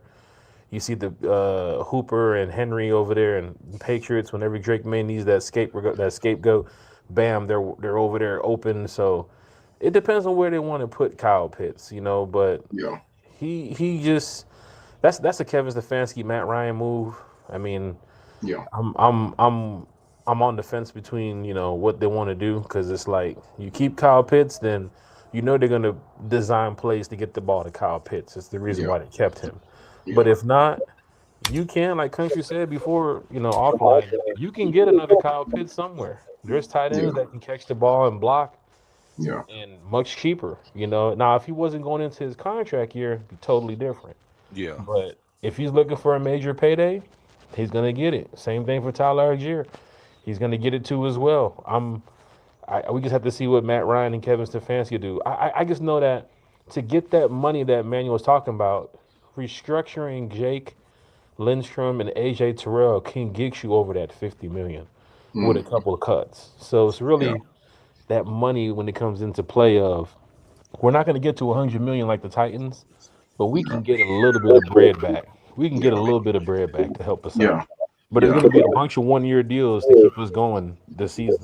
That's Yeah. kind of been our bread and butter, though. I mean, Terry, he was like the master of the whole 1 year deal, right? Yeah. 1 to 2 year Yeah. deal. So But Yeah. one thing that we got to look at, country, Ian Cunningham is also a master with that shit too as well. Yeah. So Ian you're right. Cunningham can come in here with the same type of knowledge that Terry had with that scouting report, that scouting situation of looking at teams and saying, we can use this guy. He's much cheaper. We can use this guy. We can draft this guy. Because I've seen Ian Cunningham work with some really good rosters Hmm. and they were decent teams. So it's a front office decision. It's not a fan decision. I mean, we can tag the Falcons about Pitts and Algier all day, but it's what value do they see in those guys? And it's payday for both of those guys too. Yeah. Now, If we Justin, keep Kyle Pitts, I think it'll be solely on. I think they would actually look at Matt Ryan and see how he feels about it. Because Kyle Pitts had a phenomenal first year with him. I think Matt Ryan did say he's not making no decisions, but I think he will have an input on that one. I do believe so. Now, I don't know how we're going to be able to do it. I don't know how we're going to be able to do it. But I like that kid, Kenyon Sadiq, over in Oregon. I mean, that kid is next he's legit. level. He's legit. I saw a Yeah. report of him, the 30 for 30. He came from a small school in like Indiana or something. Yeah. Yeah. His parents put a lot into him, you know, playing. I think he played some defensive end when he was in high school and he switched over to tight end. But That the kid. kid is nasty. There's another kid out of Cincinnati too as well. I think that could be a good fit for us in the later rounds. But Yeah, dude. We you know, always get good kids from That, Cincinnati. we call these players and it's like, what do the Falcons want to do? But yeah. That's it, man. I'm We also all got a for it. Superman chat here. Justin, Justin said that if we do keep Kyle Pitts, we need to use him just as a slot wide receiver like Julio Jones was. Um, there were Kyle. I'm sorry. That's where Kyle did his damage in college, and not use him as a regular tight end, um, like we've been doing. So, I mean, it's like I've seen Kyle be successful in line, and I've seen him be successful split out wide and in the slot. I The think at the slot. end of the day, it's all about how you use them. But one thing that I do know that is correct, Justin, is that Hmm. that's that da da da. That's a Superman chat. We That definitely appreciate you, bro. definitely Yeah. is a Superman shot. I can't say Yeah. this about Kyle Pitts with this new offense and Kevin Stefanski's use of the tight ends and that 13 personnel. Kyle Pitts will be a weapon. Oh Yeah. yeah, And oh now yeah. Yeah. teams have the game plan Yeah. for a guy who can get off that line, get down the field, and catch those 20, 30-yard passes that Michael Penix wants to throw. Yeah. And Yeah. I'm all for that. Now, once again, I'm just a fan, so we have to see what the front office does. Yeah. Exactly. Just hope we don't over. Oh, sorry. I'm sorry. Give me one second, Carol. I was gonna Oh, say, now y'all know this is the coaches meeting, so we do have to ask. I mean, I want to know, after knowing what you know about Kevin Stefanski now, coaching staff, if you feel like we should keep Kyle, put a 3 or a 3 in the chat. If you feel like we should move on from him, put a 4 in the chat. Go ahead, Carrie. What were you about to say? no, I was just gonna add to that point is that if we do keep Kyle Pitts, I just hope we don't overpay him based off of the production we got in the contract year. Hmm. And you guys know, like, I was a big advocate for Kyle Pitts and last off season when everybody was bashing him, and I'm just like sitting there smiling, like seeing all the comments, like, please resign and then land with Kyle. Like, people are like begging him. It's like, oh wow, but 1 year ago, you guys were all bashing Kyle Pitts. It's just Yeah. funny how recency bias with the fans, really. But all that to say, I just wanted to add that I hope we don't overpay him if we do decide to keep him. Um, Yeah. just based off of this past season. Carrie was a huge Kyle Pitts advocate. Whatever I tell you, I thought Carrie was an agent at one point in time. I was like, yeah, I just felt bad, man, because everybody was bashing them, and I just feel like I don't know, context matters, and I wasn't trying to make excuses for him because I do believe he would kind of quit on routes here and there, or just, and maybe he just didn't have the mentality that everybody has. Maybe he's just Yeah, like a weaker mentality. But I do feel like, yeah, he had a season-ending injury one year. He had six quarterbacks throwing to him. Like, you know what I mean? Like Matt Ryan at the tail end of his career got him 1,000 yards, and I last off season I told everybody, wait till Penix starts with him and he gets a full off season with him and let's see what he can do. And he ended up being a second team All Pro. So guess we'll but Exactly. see. when we talk about context, though, Miss Carey, I have to ask you that question because I mean, one thing I do when I judge football players is that I look at their heart, right? I mean, I want to see what they're willing to do, and Kyle Pitts showed us time and time again where he was just like, man, I ain't going out there doing this, I Well, mean, because I mean, now if the play is going to him, oh, you see Kyle Pitts, you see Oh yeah, you see that he hollering. unicorn stat come out of his head, you know what I mean? Exactly. Yeah, But he hollering it. when it comes time for him to give a block, let's just say if the run was coming to his side, yeah, you're gonna see him do a little chip shot type. He's not gonna do a block like a Charlie Warner, right? right. And And that's truth be not his told, game. go ahead. No, I was just gonna say, well, that's also not really his game. Like he's not really a Yeah, Yeah, tight end, yeah. so understood. Yeah, never. But no, yeah, I'm with you, Fandemic. Like to your point, that's why I said the mentality thing. Like he's just, and everybody's different. Some people don't have that mentality, right. to be like, even when the ball's not going your way or things aren't going your way, to just have that strong mentality, like Yeah, kind of like a team player. I don't think he has that mentality, and that's why I'm saying, like, please don't overpay him if you do yeah. decide to keep him. See, I think even with the franchise tag, I'm sorry, let me. no, Even you with the good, bro. franchise tag, right? I think Kyle Pitts, even though some people may think he deserves it at 15 million, 16 million. I think that's overpaying him. That's just my thought because that's Travis Kelce money. Travis Kelce don't make that kind of money, That's true. and you see what he gives the Chiefs or what he gave the Chiefs. So if you're gonna pay Kyle Pitts upwards of 15 to 16 million, I don't want that. I don't want that output to be there because your contract is up. You know what I mean? I want to see it year after year after year. And I take away his injury season, but every other season out there, you like, where is that Kyle Pitts at? But it took his contract years for him to step up and say, okay, I'm going to ball out so I can, get some looks. That's hard to me. I want to see that heart come out. But there's two things I got to put into that too as well, just to piggyback. Mm-hmm. Kyle, he wouldn't break the bank with the Falcons, but some team will overpay Kyle. Yeah, It wouldn't be the Falcons. The other thing is he did have an off season to train with Penix. yeah, And when he got into the game last year, maybe Zach Robinson offense, the looks wasn't going his way at the beginning of the year. And that's a possibly. Zach Robinson thing. That could be a passing game coordinator thing. That could be what they designed and what they schemed up. But he did have a whole 6, 7 months of hanging with Penix, and they were doing the whole going down to Florida and chilling. Who was that?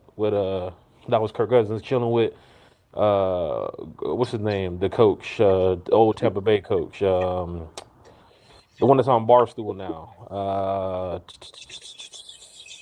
What's it? Gruden, John Gruden, Okay. and hanging with him in the off season and working, developing routes and different things. But when the season started, where was Kyle Pitts? I mean, he kind of Yeah, came alive the last 6 games of the year. yeah, And is that enough for the Falcons to say, "Hey, this is the guy that we can keep, long term"? But I don't think he's gonna break the bank here in Atlanta. But there is some team that will pay him that 15, 16, 17 million. yeah, yeah. But I wanted to if when people look at it with that same mindset too, Jack, where they say, okay, he did have a handicap in having Zach Robinson calling the plays. So maybe they'll say, hey, he didn't excel because of that. But it's the stuff that he did when he wasn't getting the ball, when the play wasn't being called for him. That you know. Uh, but I don't know. Maybe, like you said, some team will do it. The Chiefs almost did it. We should have let them went to the Chiefs. And you know what's funny about it too? I think the money is one thing that we're looking at, but does Kyle Pitts want to play here in Atlanta? I mean, they can offer him a player friendly deal, and he can say, "Nah, I'm out. I've been here 5+ years. and I ain't get what I wanted to get. You know, same for Jesse Bates. We brought him over from a team that was booming on defense.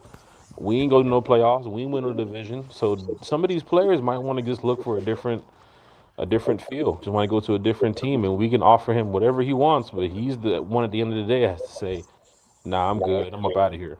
I So think I think it's one of those situations where it's like Kyle Pitts has the mentality of a wide receiver. Yeah. And we can't make him be something he's not. Yeah. So we either have to accept him for who he is, or we just gonna have to let him go. Yeah.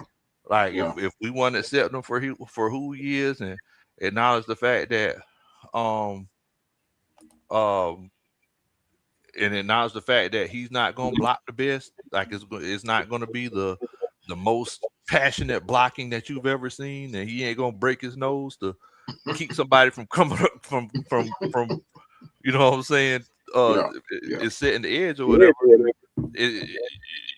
You just gonna have to acknowledge the fact that he's really good at running routes, and is it worth it at the end of the day? Because just like Jack said, somebody else is gonna pay him. Yeah. Yeah. Now, I saw. Here's a question I want to ask you guys if we're talking about wide receivers. Now, there's a possibility that Henry Ruggs may be available. I just want y'all thoughts on it. don't even ask T Will that question because T Will gonna tell you no right now. I mean, we don't know that I'm gonna tell him no right now. Nobody going to jail. He don't even want George Pickens in here, so I tell you, don't want no Henry Ruggs. Henry Ruggs coming fresh out the that I'm gonna tell him no. Henry Ruggs coming fresh out the halfway house. You know T Will.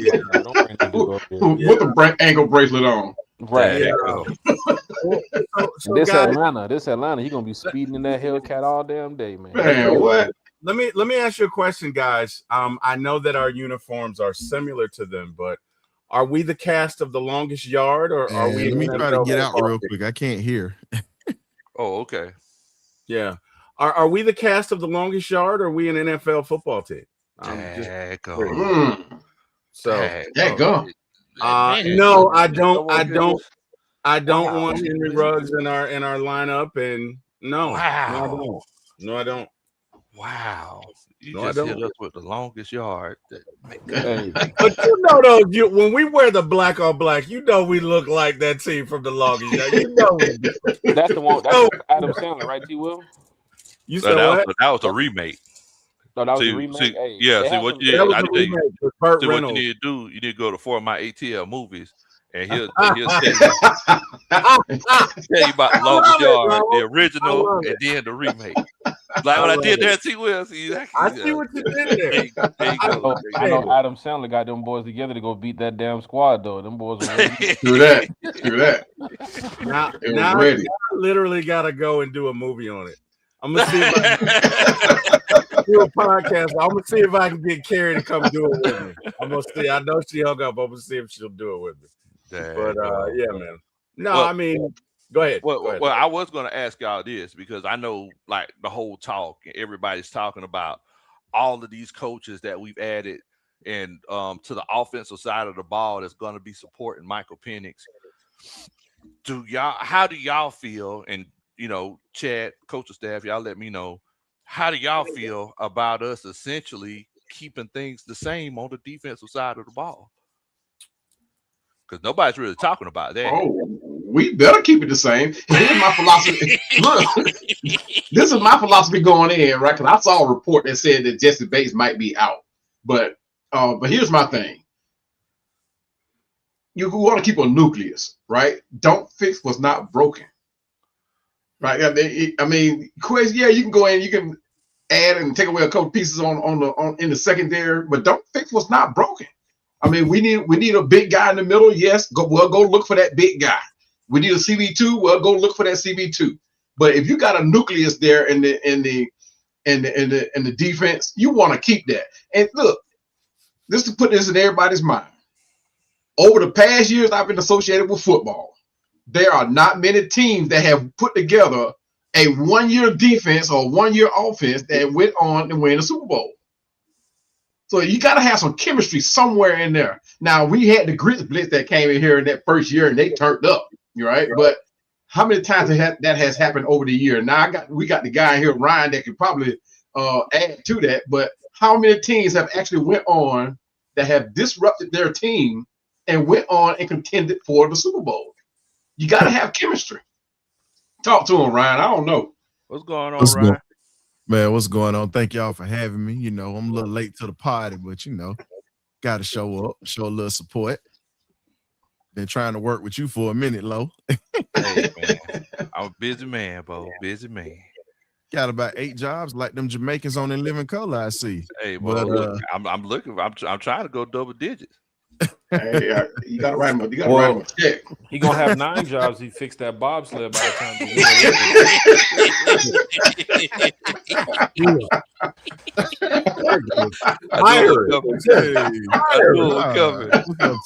What's up?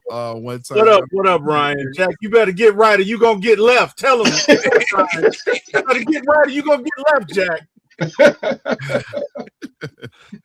Thank you for the plug for my trademark for the show. Thank you, sir. But yeah, I mean, it's only a few teams. It's only a few teams that you can talk about that have had chemistry, especially when you're talking about putting the team together. Unfortunately, one of our rivals, the Carolina Panthers, was one of those teams, and around that '96 time, their second year in the league.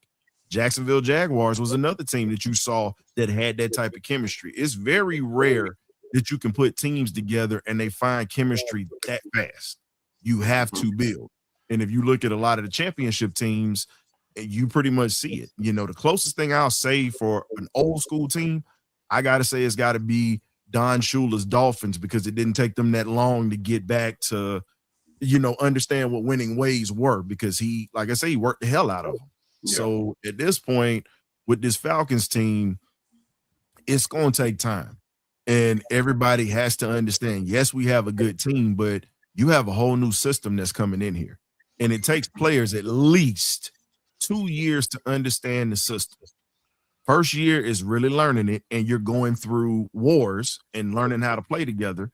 Second year that's when it all has to click. So that I'm with you on that, Pandemic. It's going to take time. Now, if they do turn up, hey, that's good for us for bragging rights. But again, they still have to learn how to win together. Winning together does not mean just regular season games. Yeah, right. Oh, we still going to beat those Saints, though. We still going to tag y'all. So don't come in here with that mess. That's unfair. All day. I don't care what we got on the football field. We're going to tell them Saints. We're going to beat them, find a way to beat them. Yeah, we got to do that. And so the reason why I was asking about, you know, how do y'all feel, and T-Will, I don't think you had a chance to chime in on this yet, but the reason why I was asking y'all how do y'all feel about keeping those guys on the defensive side of the ball is because I know a lot of people are saying, hey, you better keep them. Like, we had a really good year last year defensively, but I mean, I think pretty much everybody on here would also agree that, I mean, the run defense, we struggled a little bit. You know, we were we were left kind of grabbing and reaching a little bit. So I mean, I definitely think that's something that we got to improve on. But I mean, I don't know, like if there's anything that y'all are a way that y'all could think to improve on the defensive side of the ball. We need a big ugly. We need a big old. Hold. I'm sorry. I'm retired, T-Will. I'm sorry about that. I'm retired. Hold up. I'm chill out. Hold on. Wait a minute, T-Will. I'm sorry. See, I hung my helmet up, so yeah, I'm retired. T-Will, you broke the code of conduct now. You right. Because over here, like, no, we pretty. The big boys pretty. Will, you do remember when I came on your show and I told you, don't you ever disrespect the boys in the pit? Oh my goodness! And this is coming from a former strong safety and free safety. Those are my best friends. Exactly. And guess what? Guess what? I think you bring this out of me every time we're on a show together. No, that's just your bring it out. No, that's just your own ignorance. You do that. I have nothing to do with it. That's your own ignorance right there. Look, All y'all, the rest of the world, listen, other than offensive linemen, refer to them that way. No, so I guess the rest of the world is ignorant. See, this is what happens when you have wide receivers that like to talk.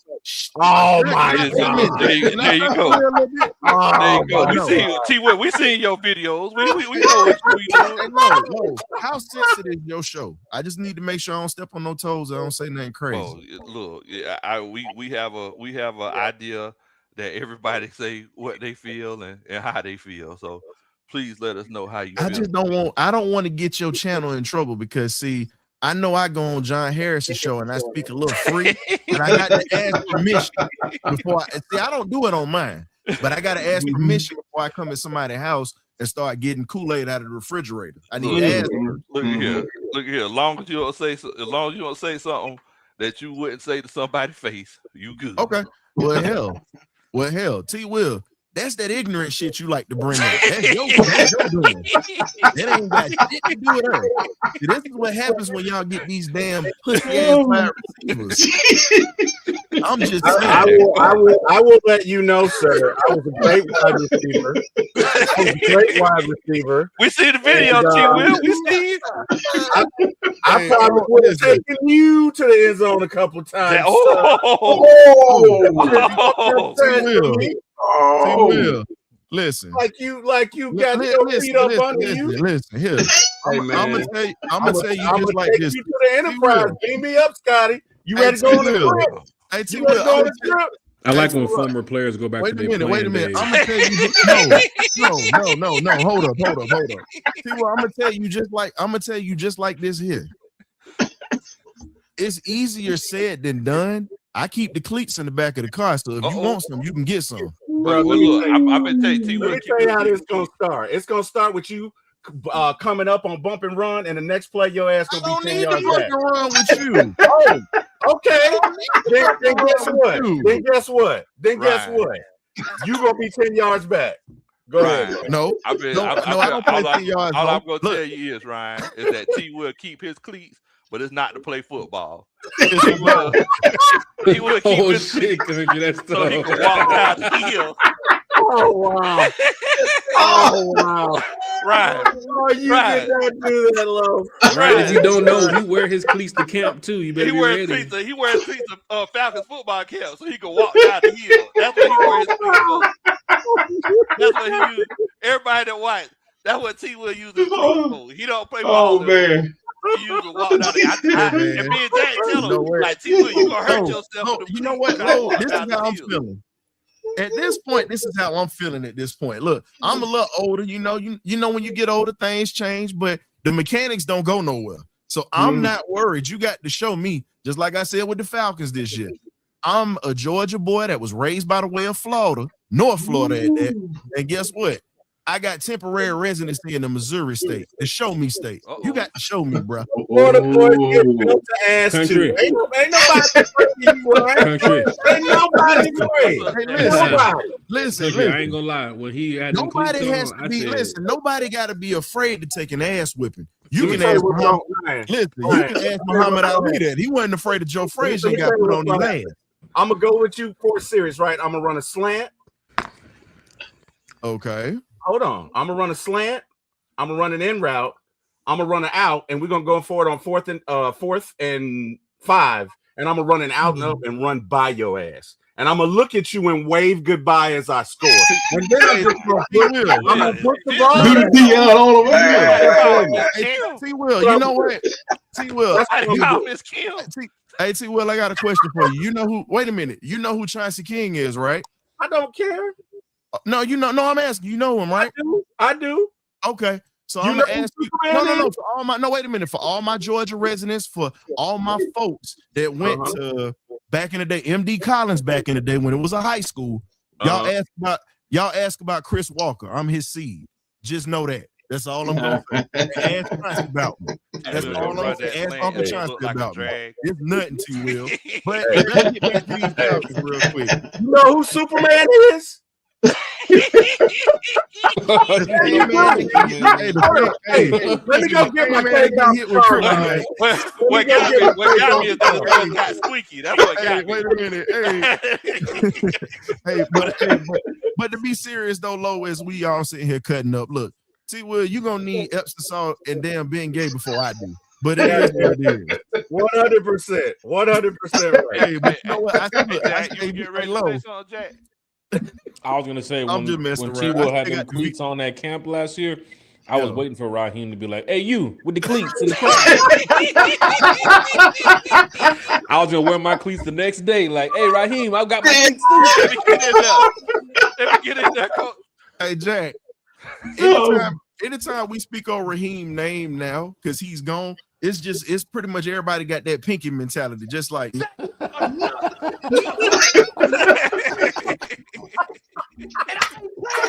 that's what we at with. Raheem just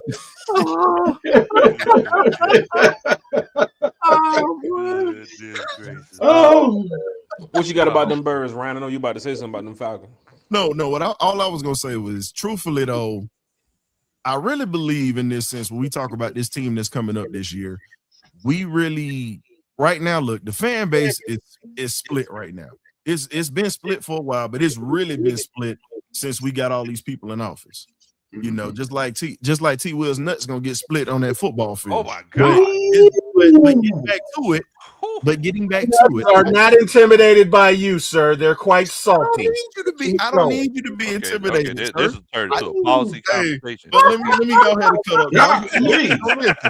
I'm still a little mad with T. Will because he messed up my draft last year. That's why I'm giving him hell right now. I've apologized like 15 times. Jesus, I know. But on a serious note, though, no, this team really has to nail it in the undrafted free agency market. You only have 5 picks. If you choose not to trade back, you really have to have eyes on young men that's coming out right now at every level.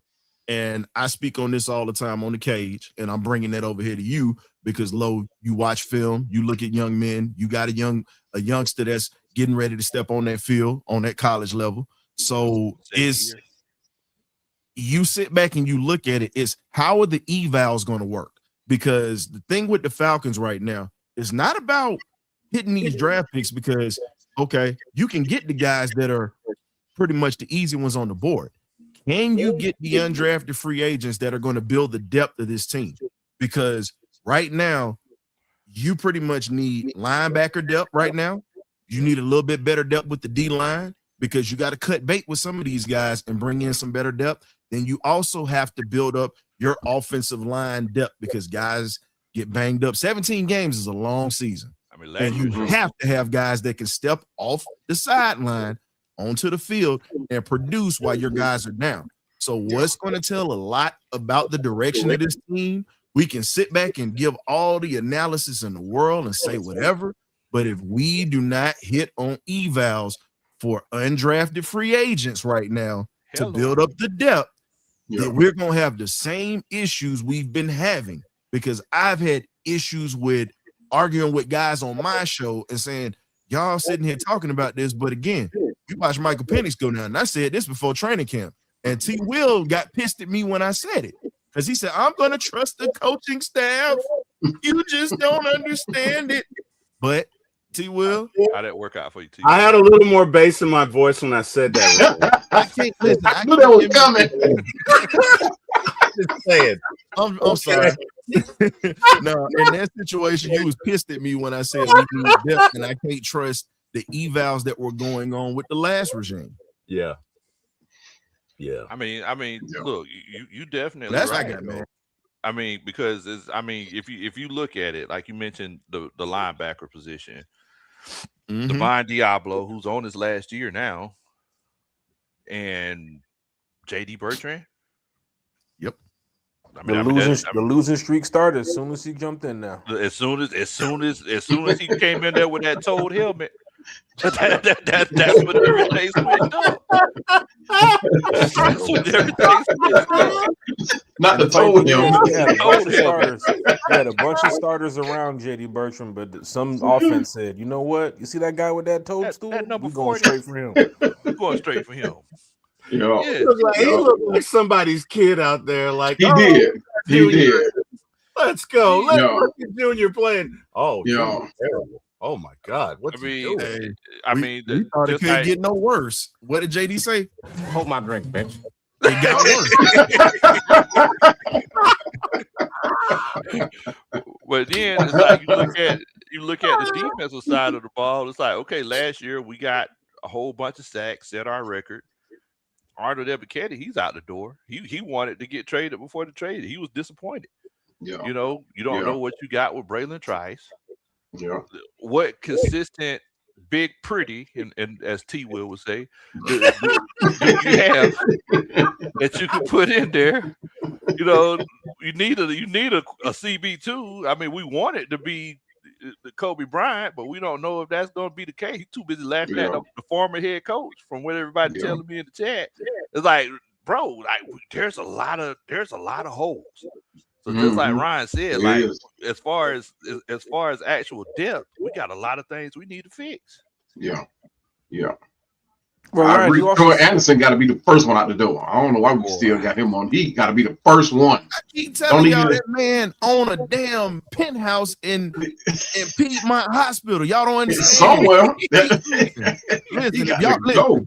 Hey, Go on and buy his contract out. Go on and pay him off. This one be off this team. He got to go.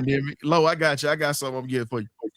Ladies and gentlemen, if you have never been down to the Piedmont Lounge, aka Troy Anderson's hangout spot, you got to check out the Tapioca Bar. That's for all the hurt players that got it. And he's got the nice linen sheets on that hospital bed, man. So anytime y'all want to get a good stay, a good bowl of tapioca and some water, go ahead and check out Piedmont Hospital, aka Troy Anderson's spot, baby. That's how we get there. Oh, man. Ryan, y'all got Hennessy down there? Y'all got Hennessy? Long Island iced tea? Hey, man, listen, we trying to get that boy back on the field. He got prune juice mixed with Hennessy. Exactly. Hey, Jack, you were getting ready to say something? I was just getting ready to ask Birdcage about what he thinks about the Penix situation, you know, going into his third year and, you know, they're building up everything around him and, you know, if he's able to get it done this year or if he's not able to get it done, like, what's your thoughts on that? And Kerry's going to be back in 2 minutes.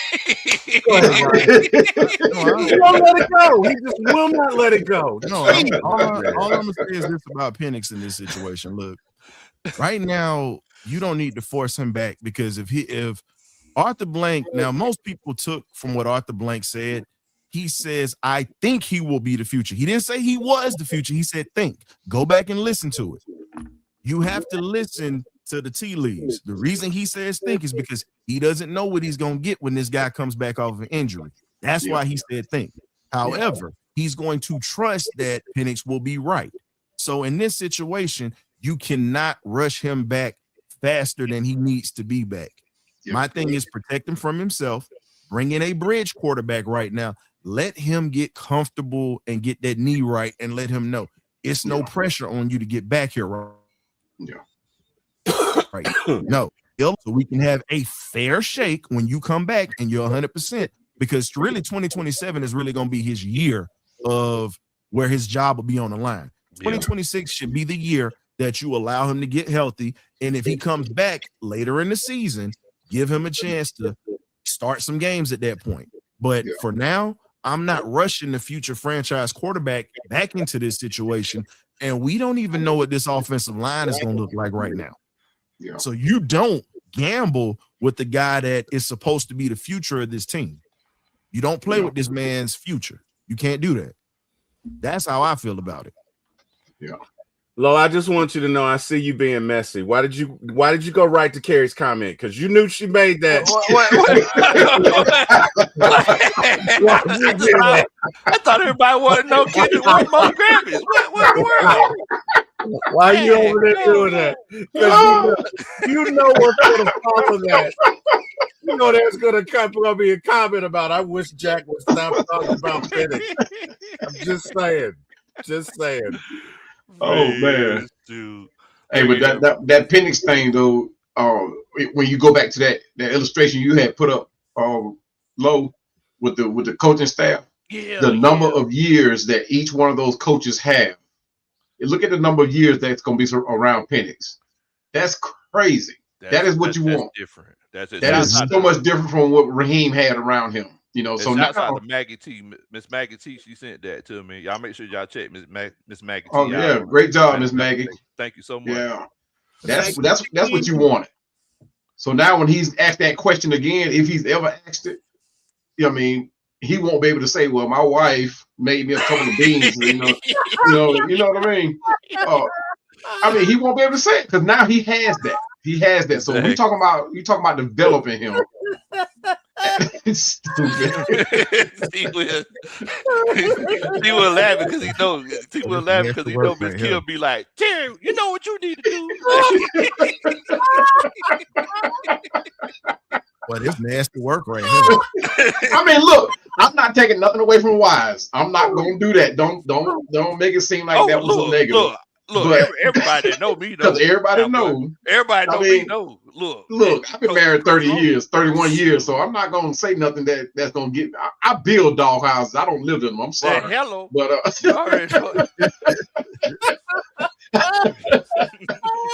yeah, man, I like the development that's going to go around Penix, man. I mean, this is what we're looking for. Should have had with Raheem. And this is where Raheem dropped the ball at. You know, he didn't bring in the people that could help him develop this team, not just Michael Penix, but develop this team. Because we got a lot of young players on this team. And, you know, you talk about a lot of players that never played together, a lot of first-year players. And Raheem just dropped the ball. And hopefully Stefanski, with his whole Cleveland squad up in here now, they can change some things around and not end up in the same results of what they did up there in Cleveland. I don't know what was going on up there. That's another story, though. Yeah. So look, everybody that's watching this, look, if you ever want to know like the type of experience that your coaching has, or if you just want to know what your coaching staff looks like as of right now, feel free to take a screenshot. We got this up. You know, this is, like I said, this is a resource Miss Maggie T sent us. So yeah, y'all feel free to take a screenshot of this. And I mean, you look at all that experience, 31 years, 27, 11, 21, 21, 18, 37, 14, 48, 16, 8. That looks so much different than 1 year by Zach Robinson and 1 year by Jimmy Lake. Right?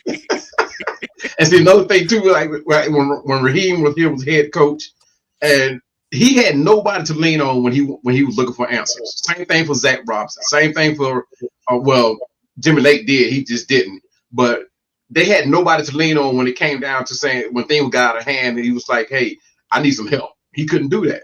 Now Stefanski does. Yes. Now, if you come all the way down that list and you see down here offensive line coach Bill Callahan. Bill Callahan is an old school head coach. Yep. So if Stefanski ever gets to the point in the season where he's saying that things are getting out of hand, I need your help, I need some help, he can lean on Bill Callahan. Exactly. Raheem couldn't do that because he didn't have nobody. Because you will see multiple times whenever things were just getting out of control for Raheem. And instead of, and whenever it was time to look at the resources that he had, you know, he would be like, "Hey, Jimmy, what you think I should do?" Shoot, I don't know. I was going to ask you. You know? That was like Big John said earlier, the blind leading the blind. Blind leading the blind, leading the blind. Yeah. You know, so, and I don't know if y'all seen it earlier. Whenever I was on the show earlier by myself, I was saying, look, I mean, we're going to get things. We're going to see things at training camp like we've never seen before with Bill Callahan. We're going to see Big Bertha. And if y'all don't know, I'm pretty sure Ryan knows what Big Bertha is. Take a bobcat to bring that thing in. Wait a minute. I had to take it. You know what? For you to mention that, this is for you. This is a sick Negro. If you don't... And yes, I did use the soundbite of Khalid Muhammad. Yes. If you ever remember him on the Geraldo show, definitely that. Yeah. I'm sorry, the Donahue show. Phil Donahue, my bad. Yeah. It was Donahue. That was what I got. But I feel like Raheem Morris ends all of his meetings with take that. I hope he doesn't. But you know what though, Lo? Lo? People don't understand this about Callahan too. Outside of him being a head coach, here's something else nobody is talking about. He was the offensive coordinator for the Raiders when John Gruden was the head coach before he left. Yeah, it And was. one of the guests that we interviewed, former Falcon and Oakland Raider, Lincoln Kennedy, that was on the show. I'm gonna have him back during the summertime. That's my guy. Me and him were talking about that. And he said, your offensive line getting ready to go back to being nasty and old school. Because if you look at the type of players that Callahan has coached, Yes. the Brickashaw Ferguson comes to mind. Yes. Lincoln Kennedy comes to mind. I mean, it's so many that you can go down. I just named two, but it's so many that you've come down. And if you look at it, he's produced 1,000-yard backs because of the fact that he had an offensive line. But the main thing that we have to get together is pass protection. Everybody wants to say, oh, we got better. No, the hell we didn't. No, the hell we didn't. We actually got worse. Better in pass protection because of PFF numbers. You need to get your damn eyes checked. At this point, cocaine is a hell of a drug. Who are you going to believe? Most of y'all own it. If you really believe that pass pro was good, who are you going to believe? Me or your lying eyes? I'm just saying. I'm gonna believe. Hey, Lo, look, you and I are gonna believe the eyes that used to watch when we was forced to watch film, and we know what we looking for. Yeah. I'm watching film. Why are you messing with me tonight, Ryan? What's up with you, Ryan? I'm watching film, Hello, look. Now, see, I came in here on some peaceful stuff. This Negro want to start messing with me today. You know what? This is for you, T-Will. If you want to bother me today, this is for you. Like me or not, I didn't come up here to be like. I came up here to get paid. So that's why I'm at with it. So you better leave me alone tonight. I think Ryan just missed me. That's what it was. I think that's what it is. That's what it was. That's what it is. I think he just missed me. Whatever. I mean, look, I think. Look,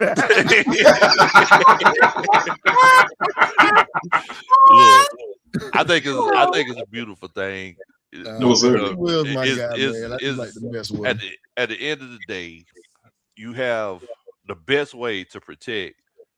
The best way to pass protect is to not have to pass protect. Facts. Cut and dry, simple and plain. Because even if you're running play action, to a certain extent, you're really not pass protecting, right? You know, as a lineman, you're acting like you're run blocking, but you're pass protecting. But some people don't even really know the difference, and they just gonna run block. So I mean, at the end of the day, it's like the best way to not have to worry about pass pro is to not pass pro, because I'm going to tell you something. If you look at the season that we had last year, you could tell that there were multiple times. And as much as I love Coach Lefford, bro, all of these false starts that we had and all of these holding calls that we had, I was literally sitting there thinking, yeah, I think time is up for Coach. I think it might be time to move on. I love Coach Lefford. This is a sick Negro. You run the risk of me messing with you tonight, man. Look, Lola pulled the muzzle off me already. Y'all know I run my mouth. But now he letting me play certain sound bites tonight. Yeah. Look, Ryan, that's why I'm doing it. Go ahead. I'm sorry. Go ahead, Lo. Nah, you good, man. But look, man, we're finna go ahead and get ready to shut it on down, man. I definitely appreciate everybody that came on to chop it up with us tonight. Thank y'all so much. We definitely appreciate it. Shout out to Miss Carrie. Shout out to Miss Maggie sending us that information and everything. Jack, you want to let everybody know where they can find you at, my friend? Hey, one time for the fan, man. Apple Podcasts, Spotify, Amazon, YouTube, Twitter. Big shout out to T-Will, man. It's one time for the fan family. Big shout out to Miss Carrie. One time for the fan family. Bodie 3000 as well. Sunday nights at 8. Wednesday nights at 8. Friday mornings, 9 a.m., man. Talking Falcons football with all of the diehard Atlanta Falcon fans, man. Big shout out to everybody on the panel. Really appreciate this Falcons talk tonight. You already know it, man. Thank you so much for chopping it up with us tonight, Jack. We definitely appreciate it. Can't wait till it warms up so I could dust you off on that golf course. And speaking of dusting off, make sure that you get my center console good next time. Because there was some dust in the corner. You know I like the lavender. You know I like the lavender air freshener. So don't play games with me no more. Okay? Cowboy heard what he said. He said, "Wait till it gets warm outside, man. We playing this weekend. We playing Friday, Saturday, and Sunday. 52 degrees. Anything over 50, we playing." Hey, look at That big it. little country, you can't pay him enough to get out that bed. He ain't getting Hey, man. Hold on, wait a minute. Hold on, wait. Oh, okay. Big All country right, gonna come all out right. there with that shirt on, man. He gonna All right, come out those short sleeves and everything. Exactly, Cowboy. You already, you know where we came from. Now I've been tell you something. Jack talking about somebody don't want to come out of bed. Say about Jack. No. I say, hey Jack, I got a lot of meetings on Saturday, so I need to play early. So let's link up at 7, right? Jack said, okay, yeah, that's cool. I said, Jack, don't be late because I don't like people disrespecting my time. So I'm busy, right? Jack sends a post to the group chat about 3:40. Says he's drinking. I said, okay, that's cool. You do what you do. But come 7 o'clock, you better be on that golf course. 6 o'clock, I'm pretty much there. Cause I get everywhere early. Jack, where you at? Oh man, I'm on the way. 6:30. Jack, where you at? Man, I'm right down the road. 6:55. Hey man, you think you could tell them to push the time back? I told Jack this past time, I said, all right, Jack, I'm gonna go ahead and tell you something now. 7 o'clock come, our tea time at 7 o'clock, you're gonna have to meet us on hole number 2. You know, because I mean, unfortunately, my time talking to Kirby Smart is more important than waiting on you. Hey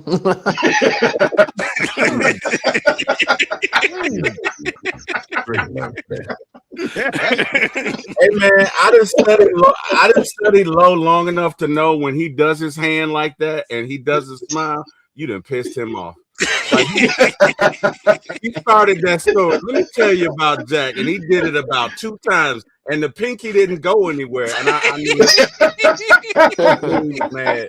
I knew he was upset. I don't know why Jack do that, man. Oh man, don't feel bad, Lo. Jack be doing that to us in the show. He'll be like, "Yeah, I'll be home in a minute. We're gonna start the show." 8 o'clock, 8:15, 8:30, 8:45, 9 o'clock. All right, y'all, let's go. Chat's live, chat's lit. Let's go. We live. And I make up for it by making sure we stay an extra 2 hours on the show too as well. That's right. That's even more of a disrespect to people's time. Jack, why you sound like you got a toothpick in your mouth? Man, I'm on the 2K right now. I'm chilling back on the 2K. I'm focusing on you, boy, man. We up 15. We up 15 right now in the third quarter, man. I'm just trying to go ahead and get this win, man. Hey Ryan, you want to let everybody know where they can find you at, my friend?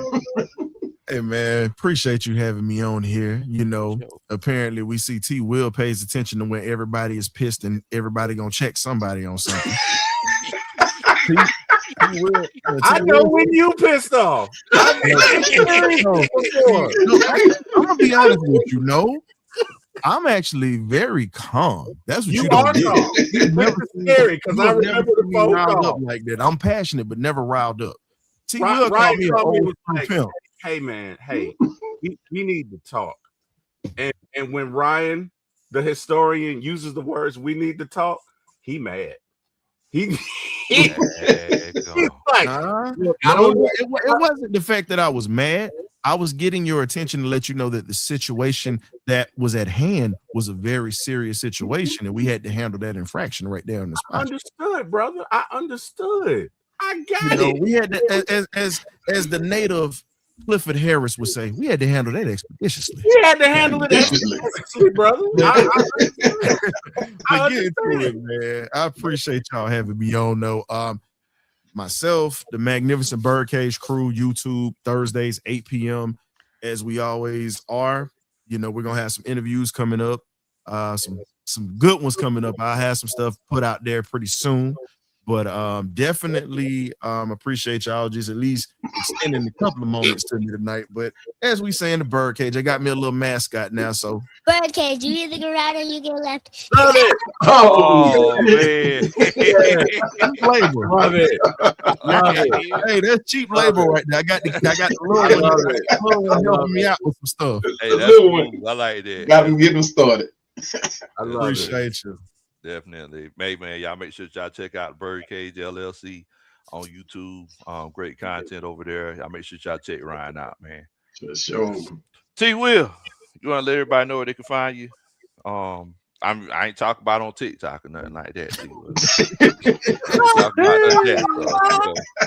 that. Fab the show. Oh man. Oh, my bad. Hold on, T Will. I'm gonna introduce you right. Hey, y'all. Shouts out to my homeboy. T Will in the Autobots. Yes. That's the beat. It's jacking for beats. I love it. I love it. Hey, Ryan, you got like a few minutes for a quick story? Yeah. I can give you a couple of minutes. All right. So me, Lo, Carrie, I think Jack, there's a bunch of us on the call. We were on the call the other day. We were on the call for like 3 hours, just talking about life and a bunch of stuff. I don't know. We were bored. We were just talking about life. So I said, hey, y'all, if y'all could do anything in the world, if you could do any job in the world and money didn't matter, what would it be? And my brother said something. Carrie said something. I don't know if Lo was there at that point. And I said, well, guys, I wanted to be a rapper and a singer when I was in school. I was like, and I even got my band name, and it's T Will and the Autobots. And I've never heard Lo do this because Lo is the most positive person I know. Lo was like, that is terrible. That is absolutely terrible. So that's where that comes from. It's T Will and the Autobots. But hey, there's an album coming out. It'll be in the store near you guys Tuesday. I'm kidding. No. In all seriousness, Ryan, I want you to know, man, I've been trying to get that line right. You get right or you get left. Because still said it wrong. I know, but because I tried to do that to my, that just sounds like some cool things to say, right? So I was like, oh man, the next time me and Kim get in an argument, I'm gonna say, Kim, you better get right. You either get right or you get left. Right? All right, you let me know how that work out for you. Hey, hey, Lo, I messed it up. So I'm gonna go ahead and I gotta put that disclaimer out since he's telling that story like that. Ladies and gentlemen of the chat, the Birdcage LLC will not be responsible for T Will's funeral or him getting put out of his house. Bro, Damn. if anything comes out, you are witnesses to this. So we have to go to legal court. This already is a video that will be circulating on YouTube. Thank you and good night. Hey, so what happens is like my wife intimidates me. Like I love her, man. She like I'll be no, I mean for real, man. Like she like for real. I look at her sometimes and I'll be like, damn, how the hell did I get her? So I'm like, no, what did you do? No, because see, I guarantee you she probably sweet as pie, but you did something to piss her off. What did you do? That's how it be. What did you do? She's so nice, bro. She is nice. She's a sweetheart. The reason I say that because T Will, you like to mess with us up here. So we already know what I'm saying. Come on, man. I can only imagine how. Hey, so what you saying is everything that he's trying here on the platform, he can't get away with at home. Is that what you're saying? Here's what happens, right? I'll hear something in my mind because when Ryan said that, I was like, oh boy, the next time Kim and I get into it, I'm gonna drop that line. It's gonna be so cool. Oh my God, right? It's gonna be a good one. And come the day we get into the argument, I was like, Kim, you either get left or you gonna go. No, Kim, you and I fumbled the bag. Like I couldn't do it. I fumbled the bag, man. I couldn't get it right. I couldn't. I couldn't get it right. But yeah. But anyway, hey man, you guys can see me at For My ATL Sports 1 on YouTube.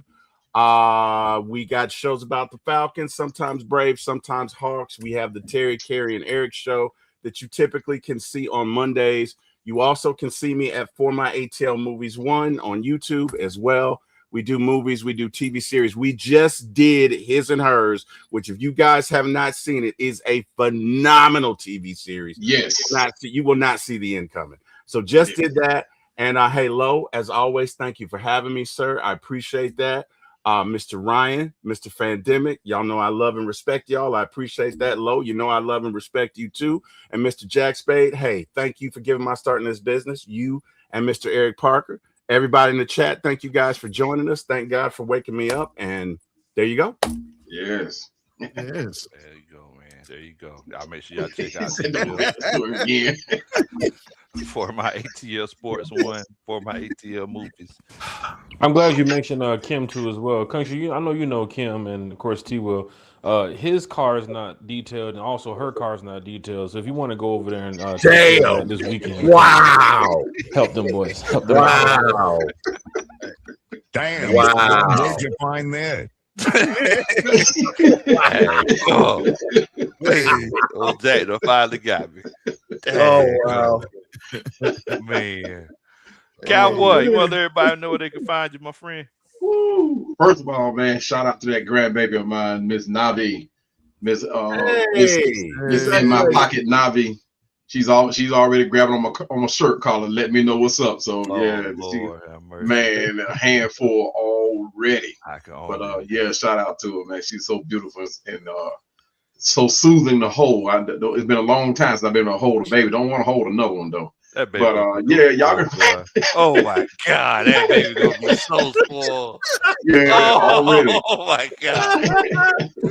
Yeah, I tell everybody, man. As soon as she took her first breath, my wallet just slid right on out my pocket. It just, I don't know why. It just I heard that.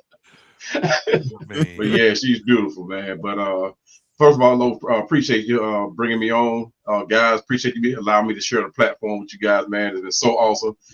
Guys, this thing here has been star-studded, so I hope y'all hit that like button. Y'all hit those subscriptions, man. There is so much to talk about with this Falcons, new Falcon regime. So, yeah, y'all tune in, man. Follow all of us on YouTube, man. I mean, you can't get it no place else. You're gonna get it right here with this team, man. This cast right here, man. If we can't get it to you, it ain't meant to be told.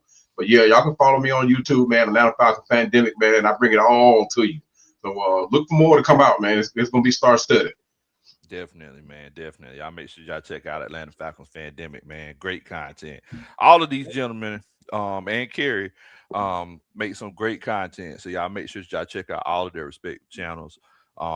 They give you different flavors. The beautiful thing about making content is everybody does it in their own way, but it's about appreciating everybody's style and everybody's delivery. Look, y'all know me. I'm just an old country boy, former football coach that loves to sit around and talk about sports. Thank y'all so much for coming on and chopping it up with us tonight for the coaches meeting. Y'all could have been anywhere in the world tonight, but you're here with us, and we definitely and greatly appreciate it. Before we end the show, in the words of Miss Lisa, I am going to say #Team Kim. That's what I'm going to say. That's how we're going to end it off. #Team Kim. Hey Kim, everybody on the podcast prefers you to me. Hey, Lo, they like you more than me. This all you gonna be. Listen, this all we gonna be singing when T Will mess with his wife one more time.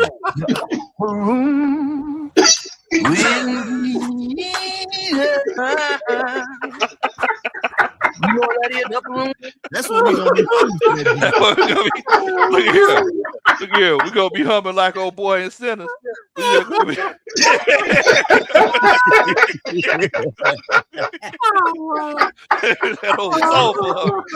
girl used to do that back in the day. She be telling the story and get too real quick. She just start humming. That's how we gonna be talking about. Boy, look at here. T Will, he was just talking. He was talking too much trash to Miss Kim.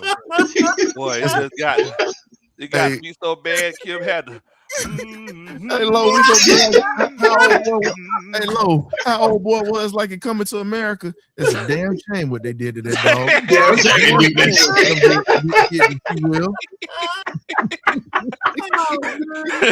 Oh man. Oh man. You know what that is? Man, look, thank y'all so much for chilling out with us on this cold Sunday night, man. Y'all stay easy and stay safe. We'll link up with y'all later on. What in the world, Bo? What